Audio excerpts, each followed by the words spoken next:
bit of sad news. The Columbia Association Board of Directors received word that former CA board member Lynn Egan passed away recently.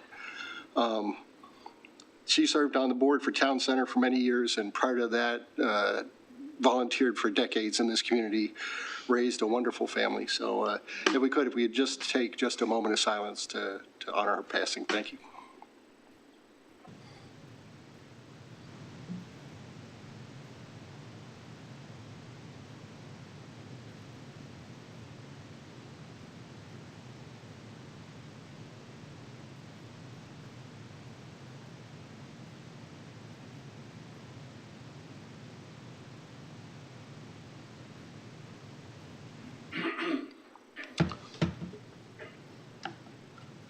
All right, thank you. With that, we'll begin our meeting tonight. Just a quick note, we have a fairly full agenda tonight, and we have plenty of people in the audience and online, who would like to speak out. It's going to be a little bit of a long meeting. I want to let all the board members know and folks here that after the residents speak out, we'll take a brief recess. And as we go along, if anybody needs a break during that time, or after that time, please let me know. We're going to get through this tonight, okay? All right. First thing we're going to do is roll call. Colin. Here. Eric. Here. Mike. Karen. Here. Reg. Here. Paul. Here. Sky. Here. Ashley. No. Chris. Chris just emailed. He's trying to join, but he's getting an error message. Oh.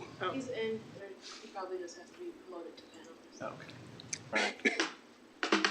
There he is. Chris, can you hear us? He raised his hand. There. Here. Okay, I just barely heard him. Do we have the volume up in the room here? Here. Heard it that time. He's in a well.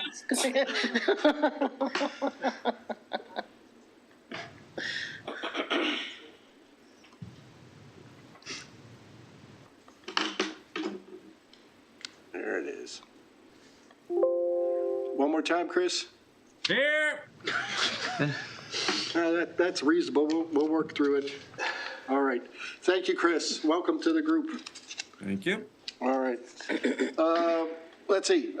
Next thing on the agenda, just a quick note that as we've noticed, we are both remote and in person here. This is a hybrid meeting.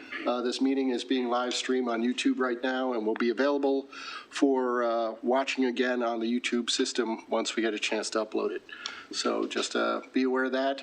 If you have a cell phone or other type of portable device, please silence it, or better yet, turn it off. We have a lot of things to go through tonight, and we'd like to make sure that if someone's speaking, their time is respected and not covered over by a ringtone or something. So I'd appreciate if we all follow along with that. Okay. Let's see. The best part of the meeting, the announcement of closed and special meetings that have been held. Please, if you'll bear with me for a moment. On November 14th, the CA Board of Directors had a closed meeting. The meeting was started at 6:30 p.m. Members present were Sky, Reg, Karen, Chris, Mike, Eric, Mr. Sean McGinnis, the president, Paul, myself, Colin, and Ashley. The vote to close the meeting was 9-1-0. The member who voted against closing the meeting was Mr. Greenberg. The meeting was adjourned at 6:55, and the reason for the meeting was Homeowners Association Act 11B111 4I, discussions and matters pertaining to employees and personnel, III, consultation with legal counsel on legal matters, and IV, consultation with staff, personnel, consultants, attorneys, board members, or other persons in connection with pending or potential litigation or other legal matters. That was a lot. All right. On December 5th, the CA Board of Directors had a closed meeting. The members present were Sky, Karen, Mike, Eric, Mr. Sean McGinnis, Paul, myself, Eric, and Ashley. The vote to close was 8-0-0. Meeting started at 7 p.m. It ended at 9:12. The reason for the meeting was Homeowners Association Act 11B1114I, discussion of matters pertaining to employees and personnel. The Columbia Association Architectural Resource Committee had a closed meeting on December 9th of this month. Members present were Karina Keiko, Ann McKissick, Devorah Wilkinson, Susan Sloan, and Debbie Nix. The vote to close is 5-0-0, and the ARC chairperson, Deb Bach. That's what we got there. The meeting was closed in accordance with HOA Act 11B1114 IV, consultation with staff, personnel, consultants, attorneys, or other persons in connection with pending or potential litigation. Last one, this last Tuesday, December 10th, the Columbia Association Audit Committee held a closed meeting. The members present were Jim Young, Tim Redmond, Karen Emery, Paul Rader, and Reg Avery. The vote to close was 5-0-0, unanimous. Meeting was closed at 8:09, and it was, the closed meeting ended at 8:45. The purpose of the meeting was 11B1114, what was this one? IV, consultation with staff, personnel, consultants, attorneys, board members, or other persons in connection with, no, that one wasn't it. Which one was that?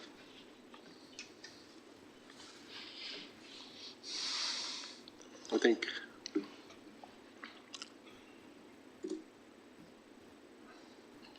We'll have to get clarification on that.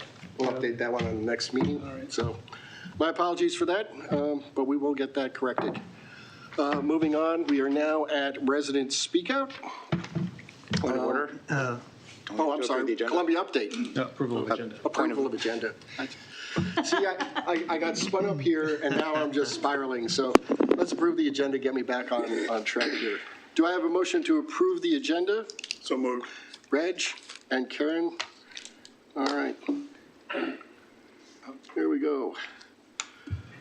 Any discussion on, oh, here we go. We got hands up already. Let me start with Sky, and then we'll go Eric, and then we'll go Paul. Sky. I would just like to add 1 or 2 minutes about the deer situation and give everybody an update. That's in the board packet, but it wasn't on the agenda. It's part of the Columbia update. Oh, Okay. So can we get work in at that point, Sky? Is that all right? sure, yeah. All right, great. Okay. Eric. Yeah, request the 990 form come off the consent agenda. It can be moved to old business since the audit committee has already discussed it. All right. Here's what I would suggest, and we could do this 2 ways. We could do it now, or when we get to the consent agenda, you can object and we can kick it off at that point. What is your preference? Probably easier to do it now since we've already brought it up. All right. So you've made a motion to take the 990 It's not off a the motion. consent It's just agenda? not a motion. It's a request that comes off.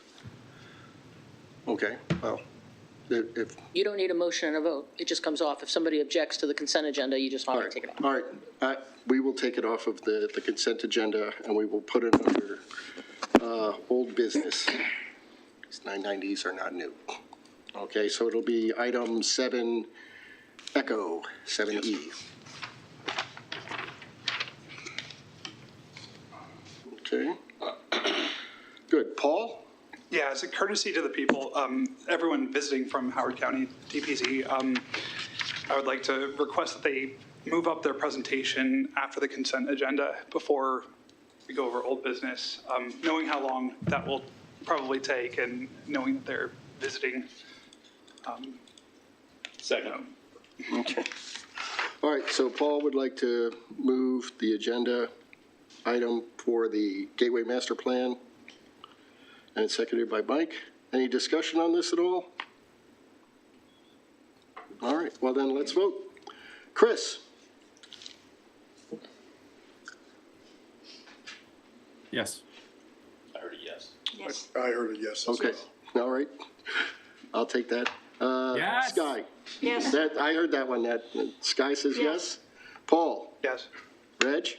Yes. Karen? Yes, Mike? Yes. Eric? Yes. Colin? Yes. I'll vote yes. So that is 900. We will move the presentation up to after the consent agenda. All right. Anything else on the agenda as a whole? Okay, so vote for the agenda. As amended? As amended, thank you. All right, we'll start. Colin? Yes. Eric? Yes. Mike? Yes. Karen? Yes. Reg? Yes. Paul? Yes. Sky? Yes. Ashley is not here, and Chris? Yes. Hey, there he is. Heard. Yeah. That was great. Thank you, Chris. All right. So we got the agenda. Now, Columbia update. Yes. Just for the board's information, so what we've decided to do on the Columbia updates is we will have videos occasionally, but it's also an opportunity for staff and myself to update you on some things that are kind of prevalent or to date that aren't on the agenda that are good points of order for information. First off, Jeremy Scharfenberg is here. He put in a memo in your packet about the requests for deer management in the community that we're receiving and what we're doing to address that. Thanks, Sean. Yeah, so staff have absolutely heard feedback from the community on the importance of this issue. So there are multiple members of the community operations team that are actively engaging this from Swiss Clement Open Space. Oh, there we go. Now we're hot. Not as loud as Chris, but yeah. So we've already had multiple meetings with the Howard County Deer Management Program staff. We're already taking steps to execute a deer population survey this spring in collaboration with Howard County to get a handle on basically the number of deer, what the deer population looks like in certain areas of open space that are huntable, that are manageable. We have our GIS specialist right now working on maps using safety zones to figure out which are the most suitable spaces within open space that can be actively managed in collaboration with Howard County. And we're also working on some education and engagement materials for the community to inform residents on best practices around living with deer, how to protect native plants from deer browse and deer rub, and those types of issues. So we're actively working on it. We're hoping to have an expanded deer management program in collaboration with Howard County next fall as part of their state-approved hunting program.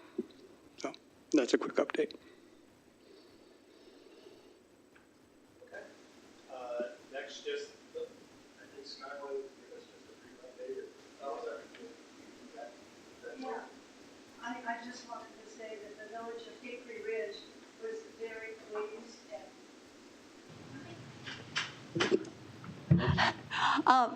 the village of Hickory Ridge was very pleased to receive that memo, and particularly because action is being taken, and secondly, because the action is being communicated to Columbia. So thank you.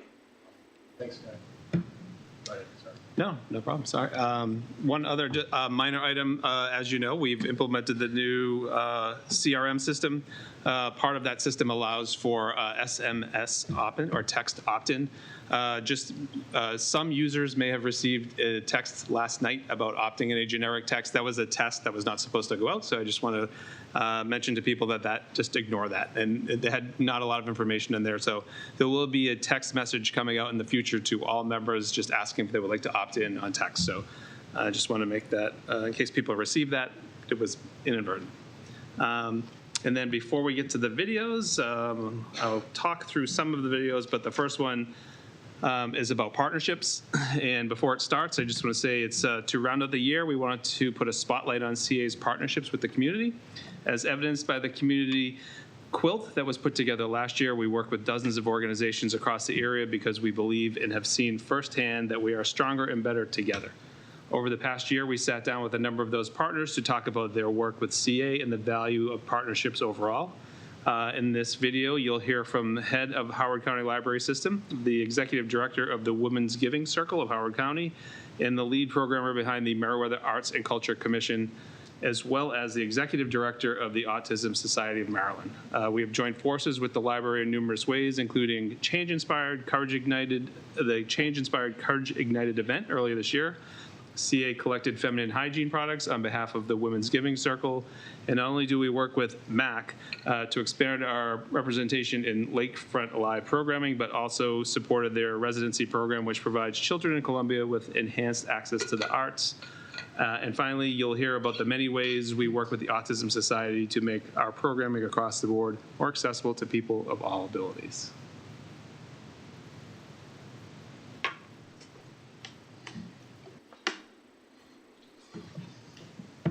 There are certainly people in Columbia that the library may not be touching that are connected with CA.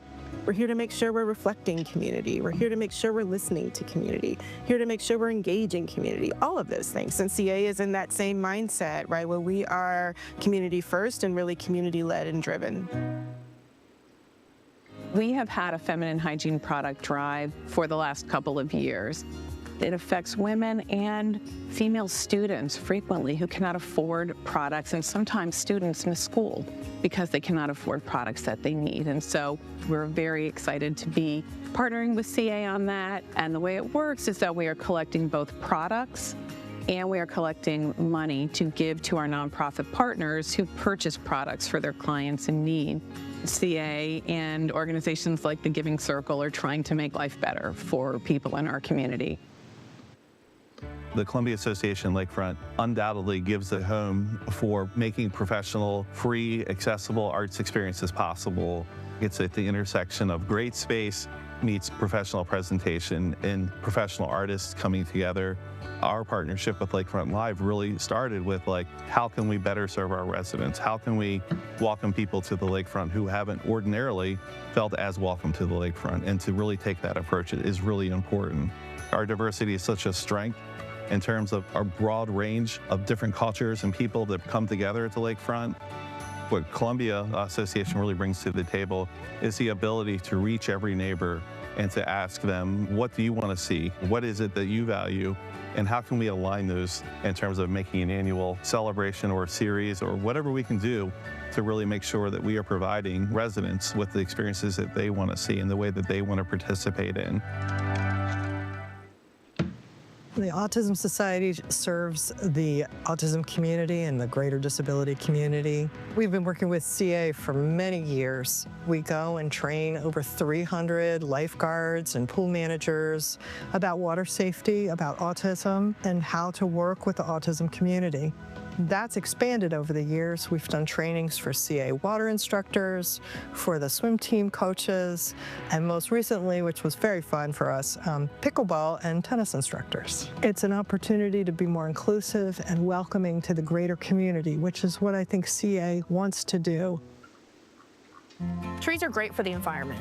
They help Next video, with we wanted to runoff, shout out once again to our uptake incredible water in their sustainability roots. team for their work Trees on in general environmental are stewardship. something that we're passionate Danielle about maintaining the health Tyrer, of as you can see right and here, increasing our overall we can tree welcome back canopy to as we CA move as our forward. sustainability director. Sustainability efforts are most effective when it's community-wide. So by involving the community, teaching people how to properly plant trees to ensure the trees can grow up and be healthy, we are hoping that they can take that practice into their own lives and maybe implement that in their own yards. Sustainability in general, we try to encourage that within the community because CA is just one organization and we have hundreds of thousands of residents. So if they can embrace those sustainability initiatives, we hope that we can make a wider impact in the community.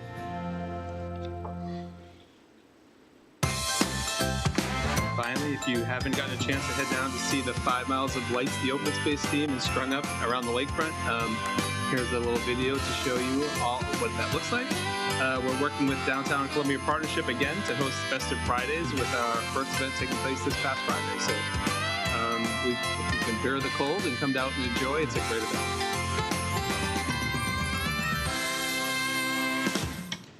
And that's it. All right. Thank you very much, Sean. That was very nice. All right, now we're on to Residents Speak Out. All right, here we go. Just a few notes. Residents Speak Out, if you're speaking as an individual, we'll have 3 minutes. If you're speaking for a group, 5 minutes to speak. I believe we have 11 or 12 people listed tonight.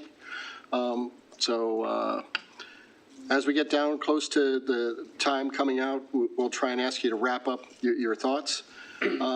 And first up tonight is Kat Wee. After Kat, the next two will be Brad Butler and Michael Worley, just as a heads up. Hello. I'm purposely wearing this shirt today and backwards, and it says not me, us, because I wanted to remind some of our not just Wild Lake rep, but Polly Owen Brown rep and Town Center rep, when they voted no on that amendment by Eric Greenberg, I took a note. There were 3 no's. That was Colin, Town Center, Bill from Wild Lake, Michael from Owen Brown, and the rest were all yeses. I want to really say, pat yourselves on the back, those of you who were brave enough to say, yes, we do care about affordability and accessibility for our residents. And I really want to thank Sky and Reg, because I wasn't sure how they were going to go with that. And they ultimately said yes. And so I think you should be proud of yourself, because you represent people. CA doesn't exist other than to serve the people who live in Columbia. And I think oftentimes CA seems to forget that. Some of the reps seem to forget that. And they say, well, we're just going to hold you hostage for that money that you pay, because I have no choice in paying that Columbia Association fee, which is about $1,000. And I don't get to decide what I get for it. I get nothing, really, at this point. And so many of us, and it shouldn't matter whether you're low income, high income, we should all get something out of this. And the one person who actually said that, he said, and it was Eric Greenberg, that it represents everyone who's paying into it. Businesses, people who live here, tenants, who it gets passed down to them when they pay their rent. And you guys are just ignoring that. And then you have these points programs for kids. I was an educator, a teacher for 10 years before I became a librarian. Making kids do something in order to get something recreational in their minds doesn't even make sense. And the stress you put kids through, especially kids who are neurodivergent that you talk about, you care about, trying to be like that normal person that the teacher is going to expect so they can get a good record and then their family can get a free pool membership is ridiculous. Don't do this to children. Just don't. And that's all I have to say. Thank you. All right. Any questions? Thank you, Kat. Brad Butler. Then after Brad will be Michael Whirling and Bill Campbell? No? Okay. Great. All right. Are we ready? Okay. Go ahead, Brad. Thanks. Thanks, guys. So I'm Brad Butler. I'm the chair of the Owen Brown Village Board, and I'm here actually on behalf of the 10 villages to speak to you. We won't take all 50 minutes. I'm here to ask the board's support for to strengthen the relationship that Columbia Association has with the villages by committing to a multi-year funding agreement. As you know, CA and the villages are in the middle of a refresh to our contract. The contract that defines our decades-long relationship together and how we serve the community. Both CA and the villages have proposed substantive changes to that contract. We're in the process. Our staff are working with your staff, working through those changes to understand each other's needs, come to the right solution. That process is productive. It's going well. We see a path to closure on most of those changes. One of the changes that we're asking for is out of staff's control, something they can't agree to without the board's support, and that's related to funding. Historically, funding has been decided annually, unilaterally, by the CA Board of Directors through the budget process. What we're asking for is a codification of the historical norm of our funding, but over a longer period of time than 1 year every single budget cycle. That's all we're asking. We think the stability benefits CA. We think it benefits the community as a whole, and it certainly also benefits the village associations. In order to discuss the parameters of what that multi-year funding agreement looks like, how it's structured, and bring a detailed proposal back to the board to approve, staff would need to know that you support this. We've proposed it, but they need to hear that from you. They need to hear that you guys support that in order to talk to us about how it would be structured. So why would CA agree to this? We think it benefits all the stakeholders, CA, the community, and the villages. It provides a benefit of predictability. That predictability provides a longer-term planning horizon, both for CA and for the villages, which enables us to better serve our community stakeholders by having a multi-year plan in place, having predictability on that funding. It also frees up valuable time during your budget cycle, where that's a known item, where we don't spend our time, you don't spend your time for us lobbying for a particular increase in funding every single year. We agree to a multi-year chunk at a time. Fundamentally, though, it increases the village's ability to focus on our core mission of covenant enforcement and fostering a sense of community. In addition, the way we've structured the proposal that we sent over to staff establishes accountability and shared risk for both parties. That proposal ties increases and decreases in the funding to increases and decreases in the CA annual charge. And so we would share in that risk, share in that reward as property values and receipts go up and down. That's one good way to structure this. It's not the only way it could be structured. What we're asking for is not an agreement on the details right now, but an agreement on the principle that this multi-year agreement is the way to go.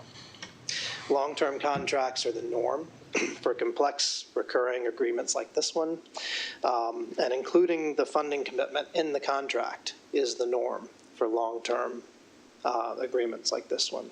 So we believe that multi-year commitment serves the community's interests more effectively than an annual, unpredictable cycle. So tonight, we're asking you guys, the CA board, to give direction to staff that yes, the organization supports this concept and benefits all parties, that you would support a well thought out, mutually agreeable, mutually beneficial, multi-year funding agreement in the upcoming contract. And with that nod, we're prepared to collaborate with staff to work out the details. Thank you. Appreciate your time and consideration and welcome any questions. All right. Thank you very much. We have some hands. Eric? Yeah, at a high level, how do you expect this vehicle to work? The vehicle would start with a number defined in the contract for this year and adjust upward or downward based on annual charge receipts each subsequent year. That's the 30,000-foot view. Does that answer your question? I can go deeper and deeper and deeper, but we can, yeah. All right. Sky? When you talk about a multi-year contract, how many years are you talking about? 2 or 5? What we've proposed is 5 years. That's consistent with the term of the prior contract that did not include a funding commitment.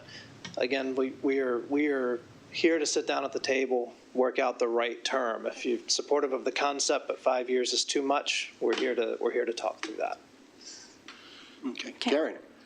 Yeah, Brad, thank you very much. Jonathan, it's very nice to see you.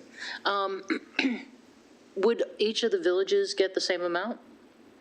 So the way this is structured, the proposal that we've sent over to staff is that the villages are still responsible for figuring out the formula of how the total is divvied up.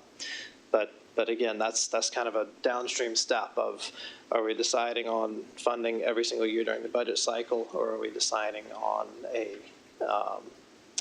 multi-year commitment? Okay, thank you. Sure. But short answer is no, the villages wouldn't end up with the same amount. There would still be some sort of formula. All right. Anyone else? Sky, I have one quick question. I'll come back to you for a second question. Just devil's advocating here. Yeah, of course. You're asking for a board to make a decision for 5 years into the future, which, that's right, contrary to past history, would not allow future boards to make those decisions for the next 5 years. And we got to figure out what we're going to do about how we handle that with our future board members. Yeah.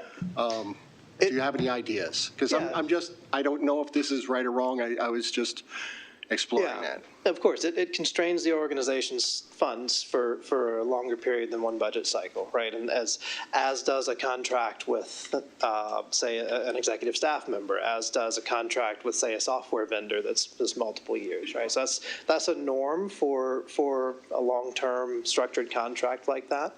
I don't think we're asking for something that doesn't have precedent within the organization. But yes, it does constrain funds past one budget cycle. Okay, that's helpful. Thank you. And I'm going to go back to Sky now. Yeah, it's my understanding that pre-COVID, we worked on a 2-year budget cycle. And last year, or the last term, not the current term, I asked the same thing, go to a 2-year.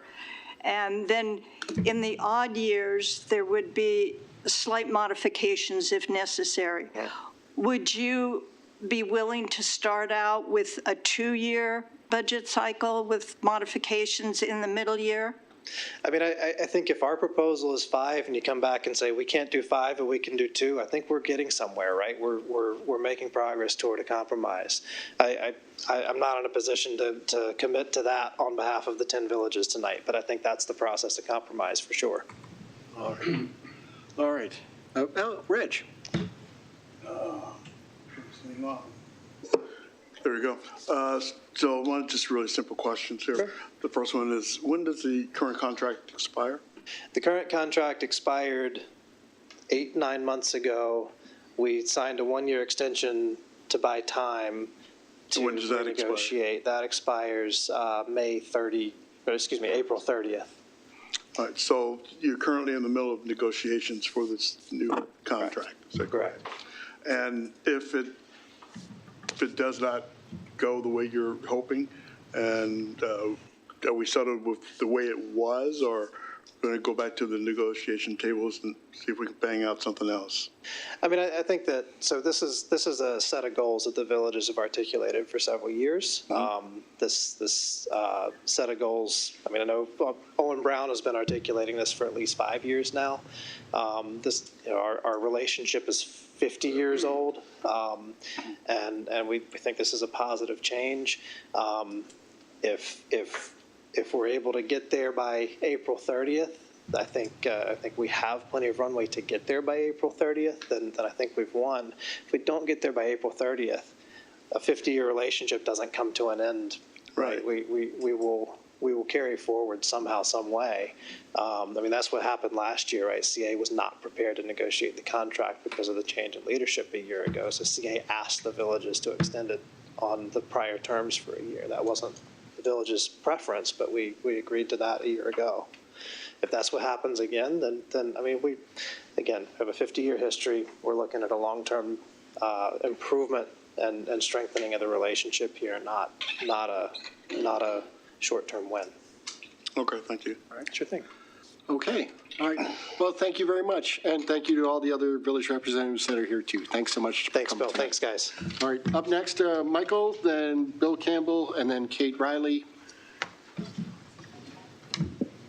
Mike. Good evening. My name is Michael Whirling. Just a moment, sir. I just want to make sure we're okay on the timekeeper. Gotcha. We're good? Great. All right, sir. Please. My name is Michael Whirling, and I'm the Community Development Specialist at the Community Action Council. And it is with great joy and gratitude that I stand here today to thank the Columbia Association for their incredible support of the Community Action Council of Howard County this past season. Your partnership has made a significant difference in the lives of so many in our community, and I want to take a moment to celebrate what we've accomplished together. Thanks to your generosity and community spirit, we were able to collect 96 winter coats across CA locations, ensuring that children facing the chill of winter now have warmth and comfort. Imagine the impact of those coats, a tangible reminder that their community cares for them and is looking out for their well-being. Additionally, CA leadership and staff supported 14 students through our Adopt a Student program. These students have experienced the joy of receiving holiday gifts, something that means so much more than the items themselves. It's a chance for these students to feel seen, valued, and supported. You've helped spread smiles, encouragement, and hope during the season of giving. This partnership is a perfect example of what makes Columbia such a special place, a community that not only talks about diversity, respect, and growth, but puts those values into action to uplift others. On behalf of the Community Action Council of Howard County and the countless individuals and families whose lives you've touched, thank you.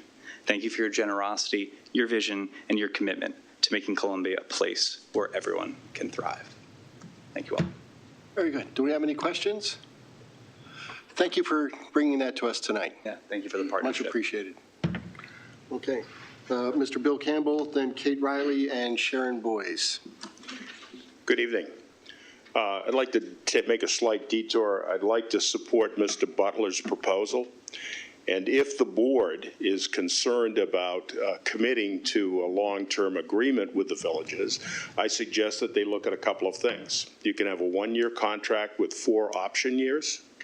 You can also put in the clause in the contract that states that this is subject to the availability of funds.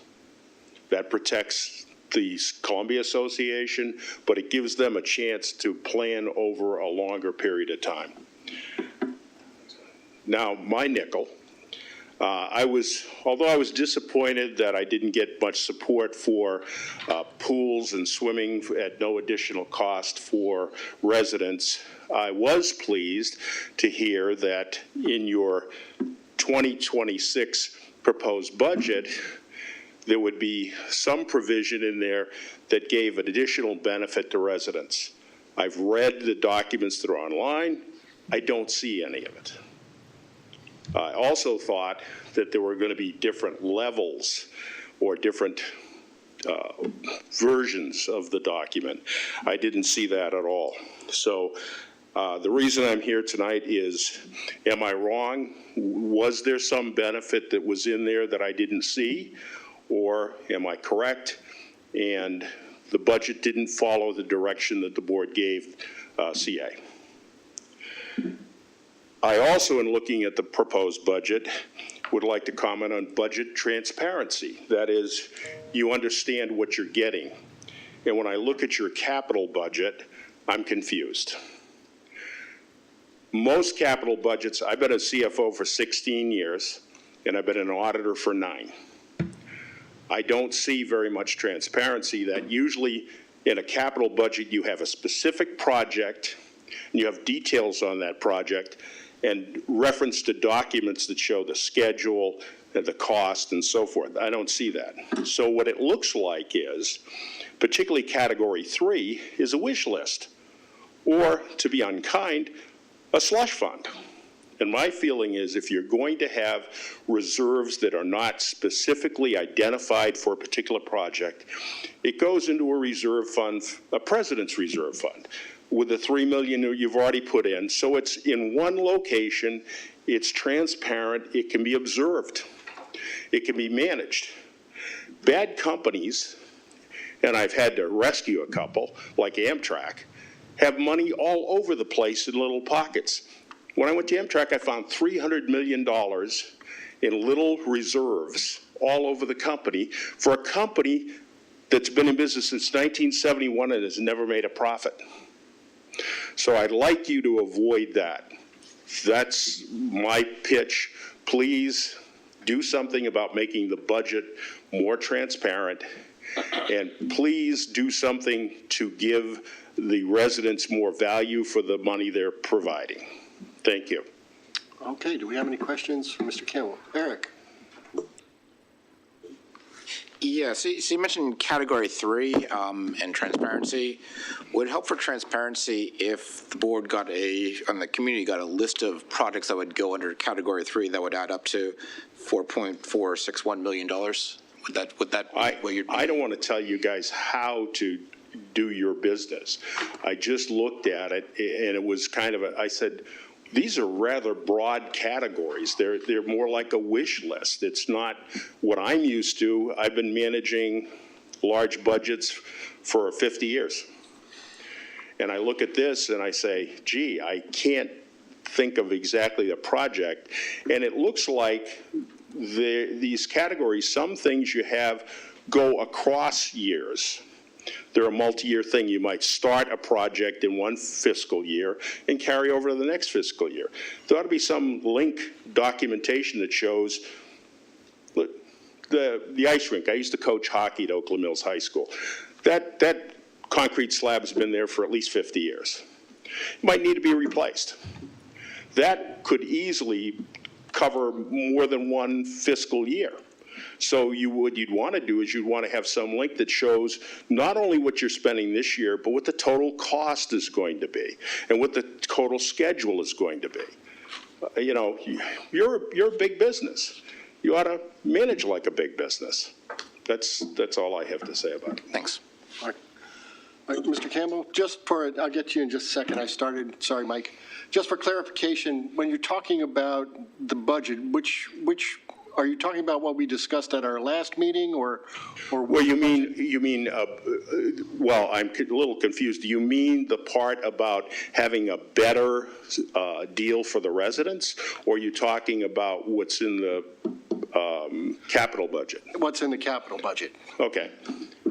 So what is your exact question? I was asking, when you say you were looking at the budget and you felt that there wasn't enough detail. Right. What budget were you looking at? Well, I was looking at the whole budget that was online, but what caught my attention on the budget was the fact that the capital budget is not very specific.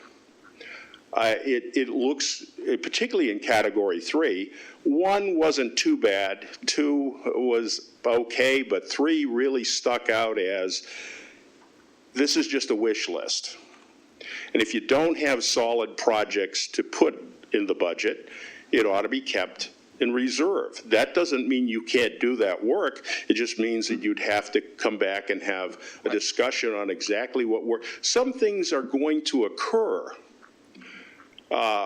You could have, Sir, I don't mean to cut you off, but my but question you have, was, so that's okay. I'm sorry, sir. I'm just trying to clarify. I apologize for being abrupt, but I'm trying to figure out, we have, I believe, 6 different years of budgets online, and when you say you looked at the budget. I looked at the proposed 2026 because when I was back here the last time, and I asked for pools at no additional cost for residents, although that didn't pass, I thought the board directed the company to look at additional benefits to be in the 2026 budget for residents.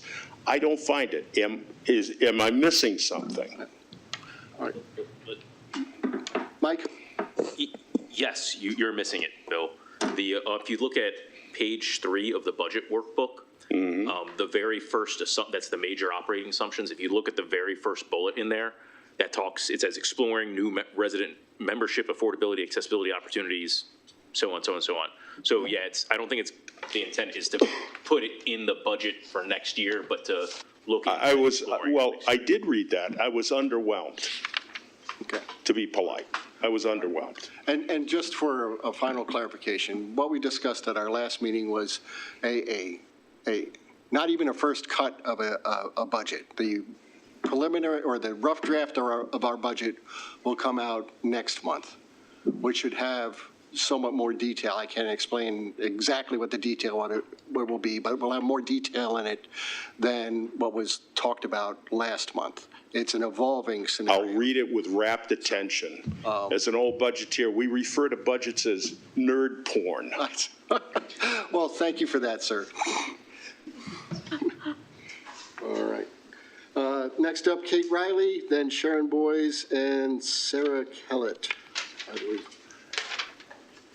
Kate, welcome. Hi, everyone. My name is Kate Riley. On behalf of Casey Cares, the environmental group for King's Contrivance, I'm here tonight to thank you.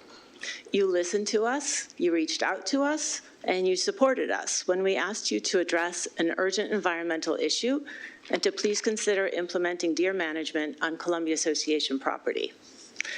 We were pleased to see the memo on page 3 in the agenda packet for this evening, laying out CA's plan to move forward on this issue.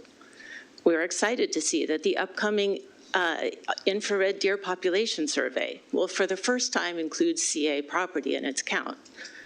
We're looking forward to hearing the results of CA's evaluation of open space to locate the best areas to safely and legally begin to reduce the current unsustainable deer populations. And most of all, we are anxiously awaiting the details on the plans for the coming fall's first deer management implementation on CA property. People often talk about NIMBY protests, and you might think you will have Columbia residents supporting deer management in theory, but not in their backyards. In this case, I suspect that you might have a high number of YIMBYs, the yes please in my backyards. You can count me among them. Several among you pointed out the importance of reaching out to the county to request increased action on their part. We agreed and contacted the Howard County Department of Recreation and Parks to ask them what they need in order to provide more deer management across the county. They told us they urgently need a fully funded second wildlife biologist position to assist their only full-time biologist working on deer management. This last Monday, several of us gave oral testimony to Calvin Ball, requesting this be added to the 2026 Howard County budget. In addition, the county executive received many emails from residents also requesting this. About 10% of the residents speaking out this Monday were there to advocate for increased deer management and funding, 6 speakers out of about 60. Among these were representatives from Casey Cares, Long Reach Cares, and Harbor's Choice Cares. We know that this is a difficult step to take, and we know that there's been some vocal public opposition in the past. But please know that we are there with you to advocate, educate, and support you in your efforts to bring back our woodlands and our home landscapes from ecological disaster. With CA movement forward on deer management in open space, Casey Cares and the other village environmental groups can help get the word out about why this work is so critical. Cares groups are rapidly growing and becoming more unified in message and action. One example of this is the weekly Columbia Cares newsletter, which now has a distribution of well over 800 environmentally minded Columbia residents. Acting together, CA residents, staff, and board members can restore our woodlands and create a healthier, more biodiverse, and more sustainable Columbia. Thank you. All right, thank you. Do we have any questions? All right, thank you very much, Kate. Sharon Boyes, then followed by Sarah, and then Lynn. Hello. Good evening, board members and Mr. McGinnis. Thank you for this opportunity and lots to get to tonight. Starting with the last speak out. A citizen hired an independent watershed expert with no financial ties to the Lake Elkhorn project to assess the watershed because many residents didn't agree that bulldozing 65 acres of mature forest would reduce the need to dredge the lake. And CA refused to hire one for a second opinion. Also, in response to the unwarranted pivot during the question and answers, CA must never conflate culling deer with killing any other species of native wildlife, like raccoons or fox, that are beneficial for our community. Regarding the budget, we'd like to thank CA and Ms. Krabby for leaving the current cap on the annual charge in place. I'm wondering why any board members would want to raise the cap on their neighbors. Let's be mindful that CA does get more money when home values rise, even without raising the cap. And there's been a multi-million-dollar surplus in recent years. The budget presentation was informative, but I do have some questions and comments.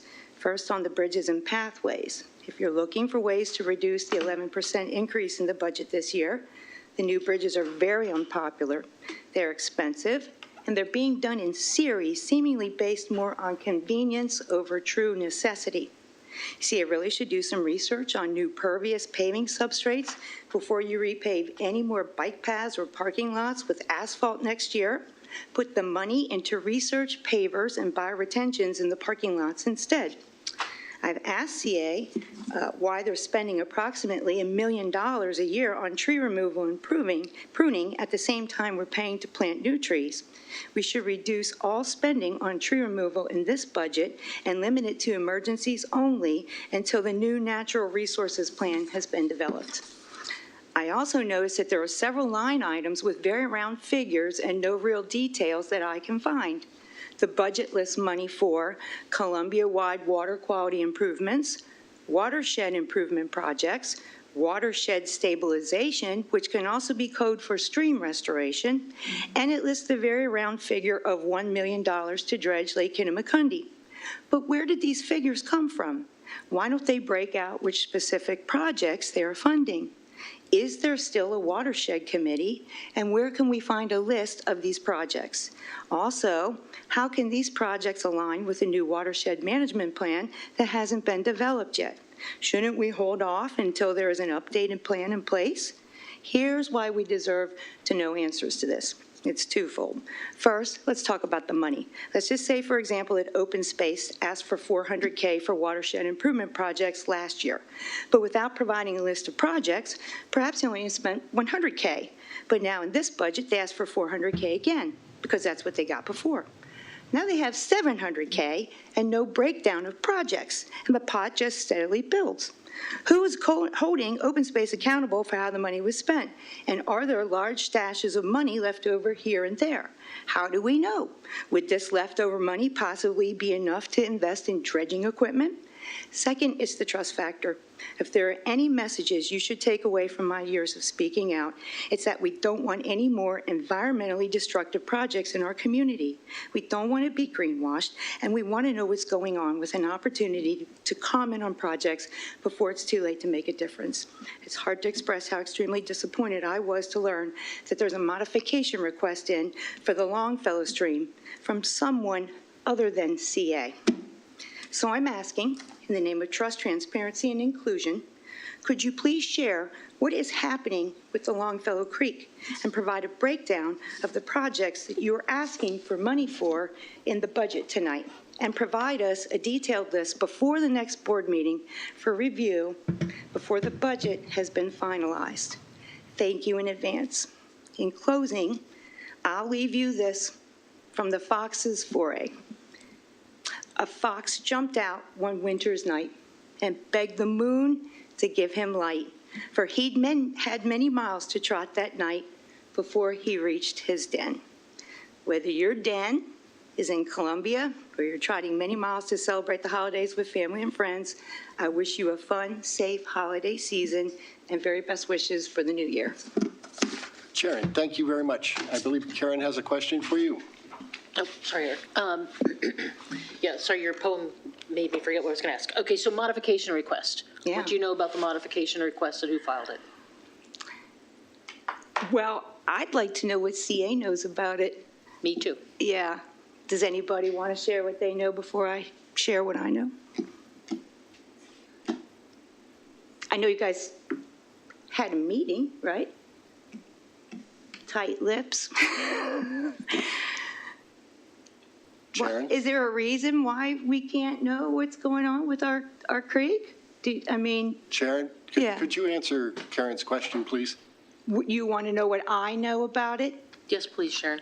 I know that there has been a meeting between the Columbia Association and Ecotone, and that apparently what they want to do is so large that they had to put in for a request to modify the original permit. When the project was first done, that was something that I was asking for when the area was completely ripped up, and they acted like that would be a pretty big deal to go in and do that. I was also told there's supposed to be several community meetings about whatever it is that they're supposed to be doing. And I think I'm going to just stop right there. I have other information, but I think it's really interesting. People in this room have information too, and I just don't understand why that's a secret. Thanks, Sharon. Yeah. Eric, did you have a question? Yes, so you mentioned dredging equipment. Do you have a ballpark estimate of how much it would cost to buy dredging equipment? I do at home. I do. I can share it with the board. Yeah, I'm sorry, I don't know it off the top of my head, but I actually have some good information on leasing and purchasing dredging Okay, equipment. thanks. I think that'd be helpful. The other thing I just want to comment on, so you mentioned that the cost of dredging Lake Kit at $1 million. I believe it's actually $2.5 million because we allocated $1.5 million last year to dredge Lake Kit. So I think that goes with what Bill was saying, and I don't claim to be somebody who studies budgets, and, I have not been an accountant for large organizations. I wasn't trying to put you on the spot or anything. I just want to. I saw just $1 want to put that million out there. in the current budget. That was part of the budget presentation. Sorry, I was not trying to put you on the spot. It's all right. Okay. All right. Thank you, Sharon. Thank Just a you. last I comment. hope you guys- I appreciate your comments about the fox and the raccoon. I share those. Thank you. Thank you. I hope everybody has a real happy holiday. You too. All right. Sarah, then Lynn, and then Ginny. Sarah online? I thought we had people online. Is she online? Doesn't look like it. Don't see it? All right. Nope. All right, we'll circle back and see if Sarah joins us in a little bit here. Lynn? And then Ginny and Joseph Zarafa. This is really tall. I'm really short. Okay. So good evening, Board and President McGinnis. My name is Lynn Fiercobb. I'm a resident of Town Center and live at 5507 Vantage Point Road. I've lived in Howard County since 1985 and in Town Center since 2010. In 2007, 3 years before moving to Columbia, I began my ceramics journey at Columbia Art Center as a part of a bucket dream list. It was my desire to learn how to throw functional pottery forms on a wheel. 17 years later, I'm still a part of a community of artists at the Art Center and serve on its advisory committee, which I'm not representing. I participate in local craft fairs and have recently submitted a piece to the upcoming Blossoms of Hope countrywide art show. Since COVID necessitated the closing of the center, I've witnessed the many improvements made. The facility painting, thorough reorganization of the ceramics and glass departments by a devoted artist staff, the acquisition of a new and desperately needed electric kiln, and now finally the entrance renovation and installment of a real elevator, all of which help to increase our standing in the Howard County art community. The center is looking brighter every day, and for that, I am eternally grateful. To complete this picture, and with the reopening of the center hopefully in February, I am asking that you include in the upcoming budget the purchase of a new gas kiln that will fire to Cone 10. Currently, the existing gas kilns herald back to the 1970s when Antioch College occupied the building. That's over 50 years. The kilns are in poor condition, require babysitting, produce inconsistent results, and are energy inefficient. Parts are no longer available to make the costly repairs. I and other students have had to wait months for work to be fired because the gas kilns were inoperable. This causes students to be discouraged in taking advantage of our wonderful center. Would you hold on to such an appliance in your own home or even in one of our premier sports facilities? I doubt it. A new programmable gas kiln would be a game changer for our ceramics department. It will be more energy efficient, reduce staff cost hours, and I believe help to boost enrollment as we are the only full-service ceramics facility and art center in the county with the ability to fire at Cone 10. Our center provides potters who live in Howard County and beyond the opportunity to make and complete their work when they could not otherwise do so because they're not allowed by covenants to have kilns in their homes. I strongly urge you to include this request in the 2025-26 budget. It has been on the wish list for quite a while now, and delaying this expenditure is damaging to the center. Once more, I ask CA to think outside the box and even allow the center to fundraise for the kiln in part if funds are tight. The artist community there would be happy to engage to this end. Thank you very much for your consideration. All right, thank you. Go ahead, Reg. So, ma'am, hi, how are you, ma'am? Hi. Just wondering, what is the cost of, Well, I don't have those details. It's expensive. It costs money. sure. I think the staff here has been presented with figures before, back when, for a new kiln, because it's been needed for a very long time. so how old is the one that's currently in use? 50 years old. 50 years old. Yeah. It came there as part of Antioch College, when Antioch College was in the building. Okay. Thank you, ma'am. You're welcome. Okay, Paul, I saw your hand. Yes. Has it been expensive has there been a lot of upkeep to it lately? Have you noticed any machinery failures? I don't have, I'm a student. Okay, I'm coming to you okay. as a student, although I'm a community member. But you'd have to ask the staff and Liz Hensey, who's the director, who maintains, I guess, those kind of figures. And I would guess yes, because it's been inoperable often. Okay. Often. Yeah. Can't get my work done. Don't have enough work for my craft fairs, things like that. Okay. Anyone else? All right. Thank you for your testimony you. tonight. Thank you. All right, Ginny, Joseph, and then Joel Hurwitz. And I will try and circle back for Sarah. Thank you, Mr. Chairman. Welcome back to the board. Well, which seat? No, never mind. Kidding. My name is Ginny Thomas. I'm a resident of Oakland Mills, and I'm in support of the concept of providing the play membership as part of the services provided to lien payer residents in good standing. Reston and Montgomery Village already provide this as part of their annual charge. They provide access to pools. I don't see why we can't do that. You should do the same for our residents.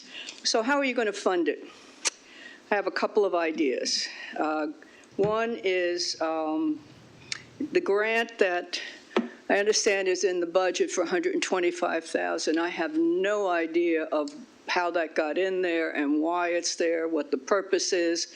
My understanding is the board voted to make it clear to staff that there will be no grants this year in this budget. And I don't know then who does policy here, staff or the board, I guess. But apparently it's in there, and it should be, at least people should know what it's about, not just 125 grand, floating around. So that's one way you could take that money and put it towards swim lessons for all the children of Columbia. They are around water. They should be able to swim. We should be able to provide that for children. No child should be endangered when around water in Columbia. So that would be a good use if you've got 125 grand you don't know what to do with. The second is the other program that you should look at very carefully. And I tried learning more online, and it was very difficult to find it. But the School Point program, it's, in my opinion, very discriminatory.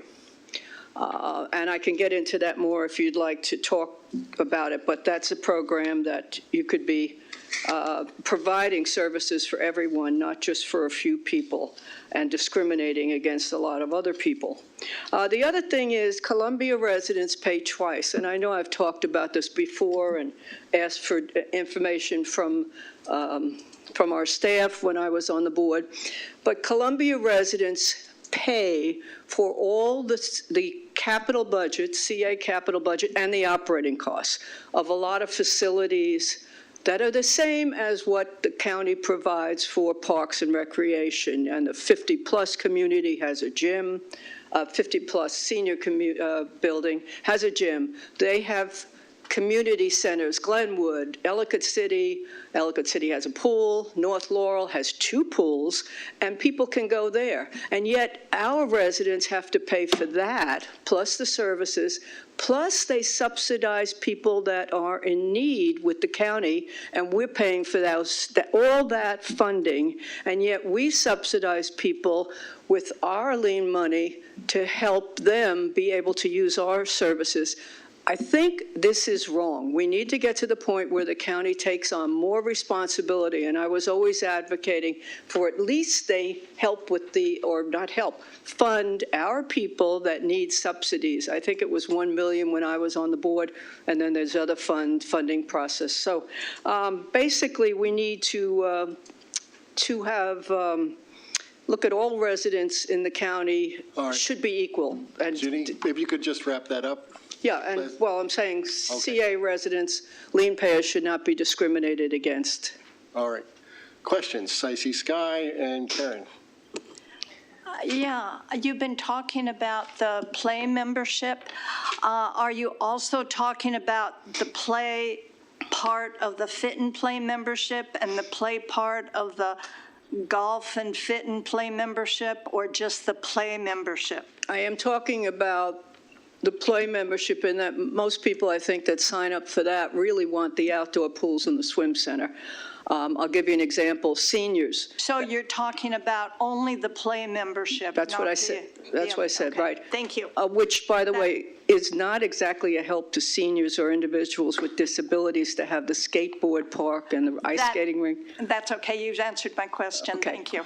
All right, Give them access to an emergency room. Yeah, Ginny, can you finish what your thought about the seniors and the play membership and how it would help them? Well, what I'm saying is, you have, I'm trying to get to the point where all of our people in Columbia have access, and I know some of you guys are trying to do that too, to certain services as part of their paying a lien anyway. Not being able to use those because they have to pay an extra cost. And the pay membership, the main thing they want is outdoor pools and swim center, although the hours that you have the water aerobics class at 8 in the morning is really exciting. But at any rate, you have eliminated the 10 o'clock at the Supreme Court a while ago. So it's like we need to do something for them. You're leaving a lot of people out that can't afford this, and that's wrong for basic things like swimming. Why have those pools in your neighborhood and you can't use them, you can't learn how to swim?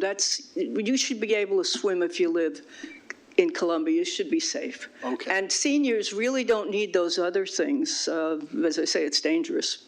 Okay. Eric? So you mentioned that CA and the county have a lot of duplicative services. I just want to get some of your ideas of how we could work with the county to sort of iron that out.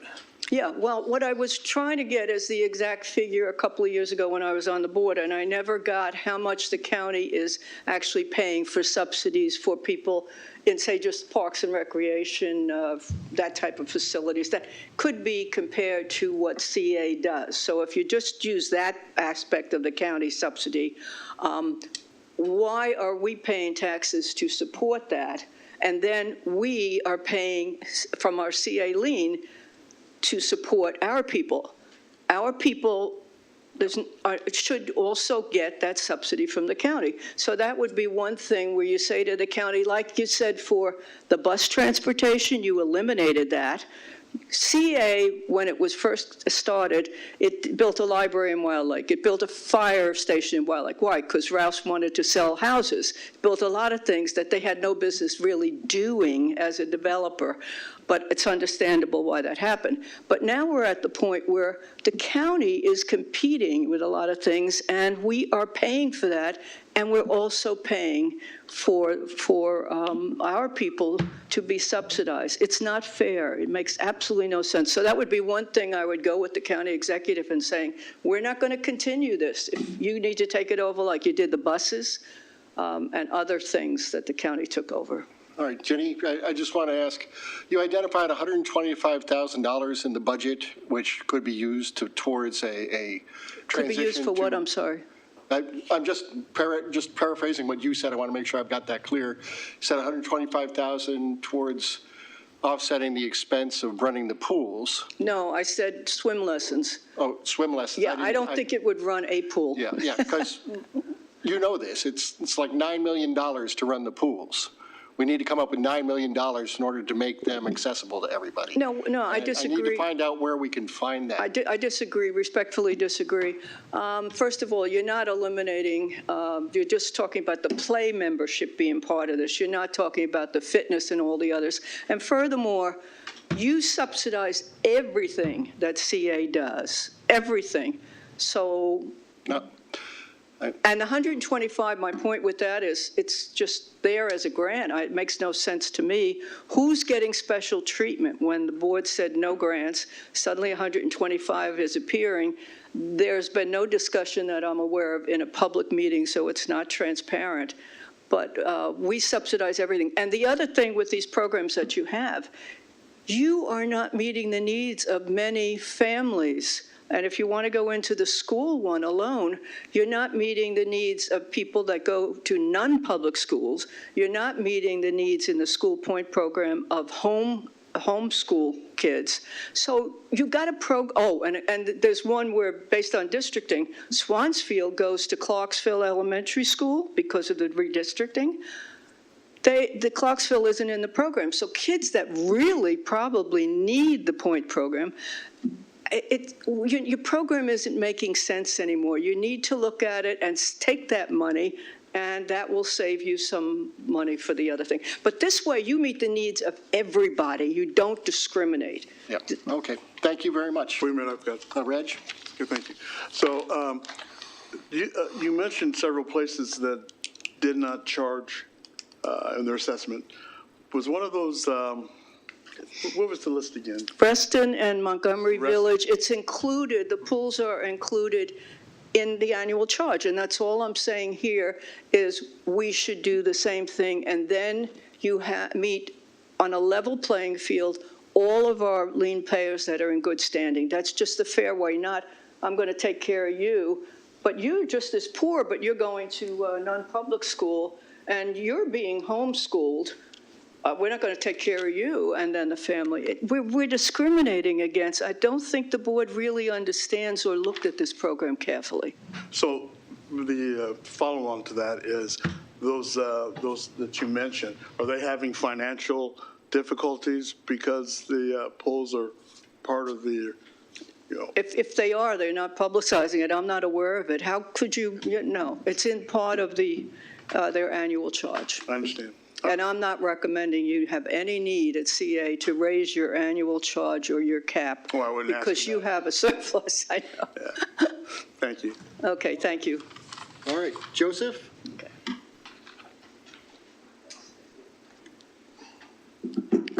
Good evening. I'm Joe Zarafa and speaking on behalf of Columbia Social. Columbia Social started about 2 years ago as a community for people who are in their 20s and 30s living in and around the Columbia area. In the past 2 years, we've amassed hundreds of members in our organization, and we put on monthly social events for people that are 20, 30 living around Columbia. First, I want to provide positive feedback for the renovation that Supreme Sports Club had this past summer. Myself and many other Columbia Social members are users of the Supreme Sports Gym and have loved the renovation. The expanded space and addition of new equipment has been met with many positive comments from our members. My next question and potential ask is Columbia Association considering any presence in the Downtown Columbia Master Plan that was passed by Howard County Council a couple years ago? Yes, there is a lakefront space that is part of it already, but I'm thinking of a potential larger presence through sports fields, facilities, and other gathering spaces. Volo Sports, an organization that coordinates recreational sports activities, has entered downtown Columbia recently using the space across from the Macy's and the Columbia Mall. By this organization coming here, it kind of shows me that there's a demand for recreational sports activities aimed at young professionals in the downtown Columbia area, and it'd be great to see Columbia Association enter that space with programs in downtown Columbia and eventual facilities in that location. Many Columbia Social members, including myself, are residents of downtown, either in mall-adjacent townhomes or in the newly constructed apartment buildings. And having a location for us to gather and use as a community space would be valuable to our community. Thank you. Thank you. Any questions? All right, thank you very much. Thank you. Thanks for coming out. And we'll follow last one, Joel Hurwitz. No? Did we have Sarah log in the interim here? All right. Well, that'll conclude our resident speak out for evening. Thanks, everybody, for showing up and sharing with the board your thoughts. We're going to call it 8:15 right now. Let's take a brief recess, come back at 8:25, and we'll start the remainder of our meeting. Thank you.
I'm good. All right.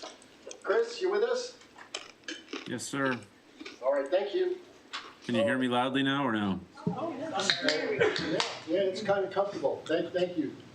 All right. All right. I won't yell anymore. Let me do this. All right, thank you.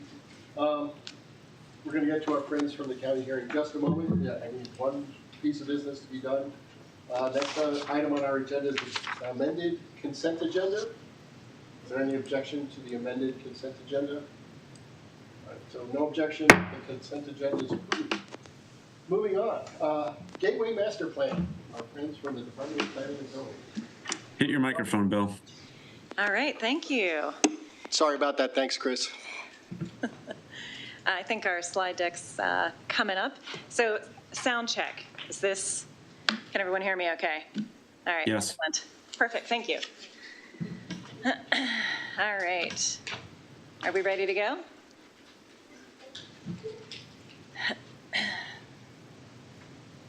Okay, great. All right, thank you all so much for inviting us here tonight. My name's Mary Kendall. I'm a Deputy Director with the Howard County Department of Planning and Zoning.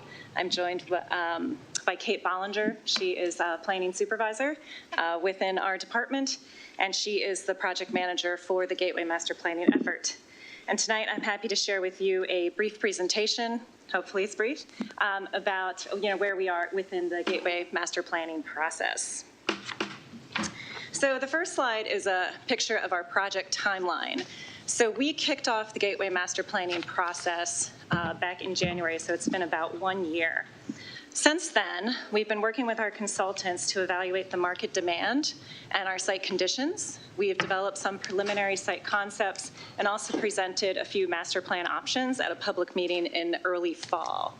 So right now, we're in the process of determining what the preferred master plan option will be, and we'll be presenting that to the general public in January. So this is gonna, prime everybody and get you ready for that public meeting in January for those of you who may not have participated in any of the public meetings previously.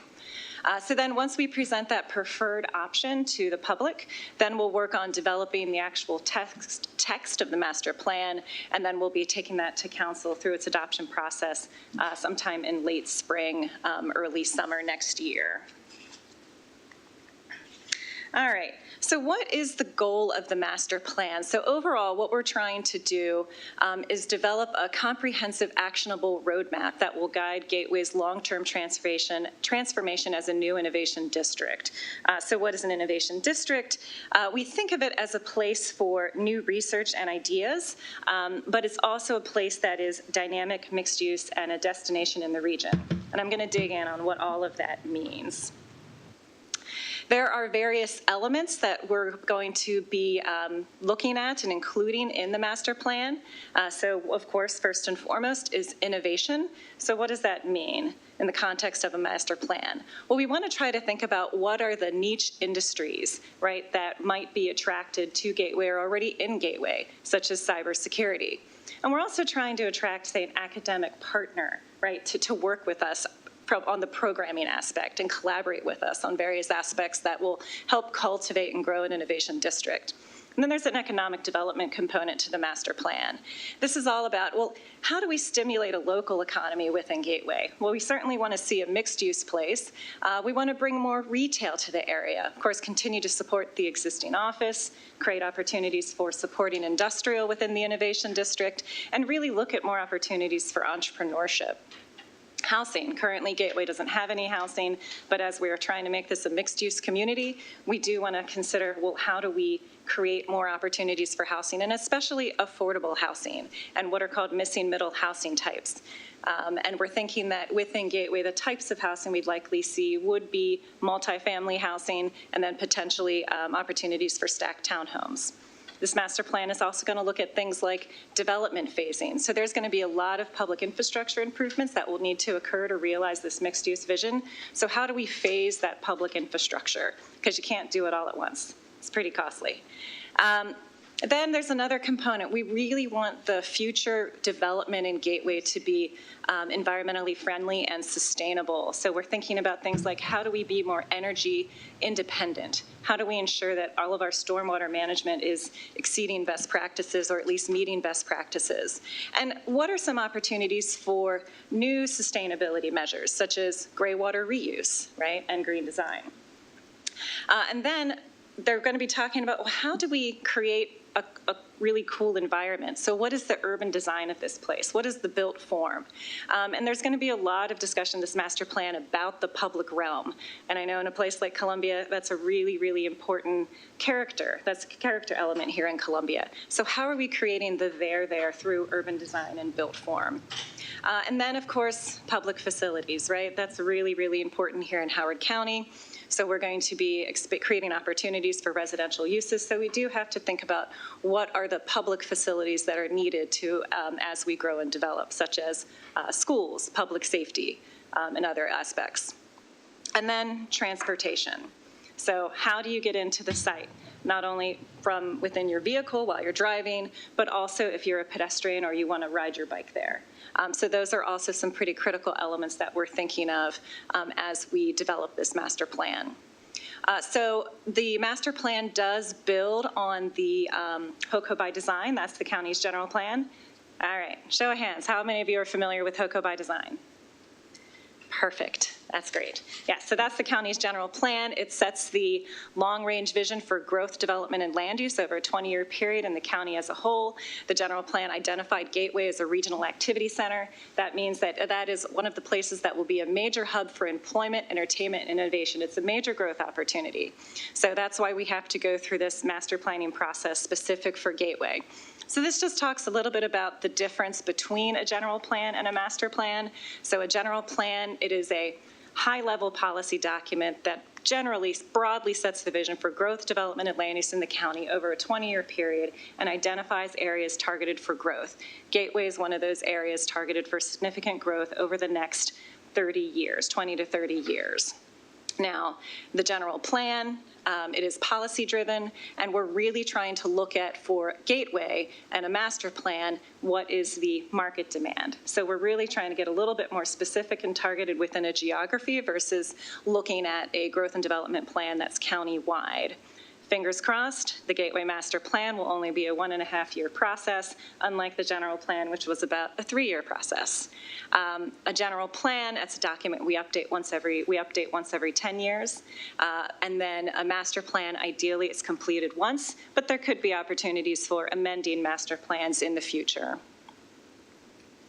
All right, so now we're getting into a little more about what is an innovation district, what makes an innovation district so unique and special. And a lot of it is about the programming. So part of what we're doing through this master planning effort, we do have a consultant team, and one of our consultants there, they specialize in innovation districts. So they're really looking at how can we create more opportunities for networking, for accelerators, for incubators. These are all things that are trying to support companies that are starting up and scaling up that might already exist in Gateway or that would be attracted to come to Gateway. Remember, major regional hub for employment. Also, please note that we do have an existing wonderful asset in Gateway, which is the Maryland's Innovation Center, so they are doing some of that startup support currently. Also, Innovation District, kind of related to programming, partnerships are key. So we'll be looking at ways that we could somehow involve an academic institution in supporting the economic success, the employment success within Gateway. So that's a lot of the programming pieces. But then there's the built environment, which is really what this master plan is focusing on. And that has to do with innovation districts are successful when you have a mix of land uses. You know, you want to see residential opportunities. You want to see retail. We already have office there. You want to see, you know, great spaces for office and supporting industrial uses. And then you have to create the there. You have to ensure there's a good quality of life, and there has to be a bit of a live, work, play environment. So some of what our consultants have looked at when it comes to what are industry strengths, what's going to be the technology, right? The sector that's grows within our the Gateway area, and that's going to be, we already have a really strong base in cybersecurity, defense contracting, scientific research, and software development. In the future, there could be opportunity for things like distribution, transportation, and logistics. That's another really important sector to the county. But the Innovation District will really be focusing on our areas of strength. And also, what's great about those particular industries is that the cybersecurity, defense contracting, oftentimes that bucks the work from home trend. So we'll be looking at more opportunities to bring more employees to a place. So, and also a lot of industries and the more companies that we talk to in Gateway, a lot of them are trying to bring their employees back to the workplace. So that does seem to be making a comeback. All right, so digging in a little bit on some of the work that our consultants have done in terms of the site analysis and the market demand. So everybody here knows where Gateway is. As you can see, it's bound by 95, a state highway to the north, a county roadway to the west, and then a CSX rail line to the south. The site that we're looking at is fairly large. It's 1,100 acres. Currently, it's an industrial office park, and a lot of it, it's already built. Now, about 27% of it is covered in a parking lot, and about 13% of it already has an existing building on it, either an industrial or commercial use. So this is really, as I mentioned earlier, a redevelopment strategy. Also, as a part of our analysis, we have to take a look at the ownership structure, right? Who owns what? And there's about 140 parcels within that 1,100-acre site. But although multiple property owners, there are a lot of different parcels, about 70% of all of the land is owned by a handful of property owners. So that's good when you're thinking through a redevelopment strategy, that it's not, everything isn't owned by one individual property owner.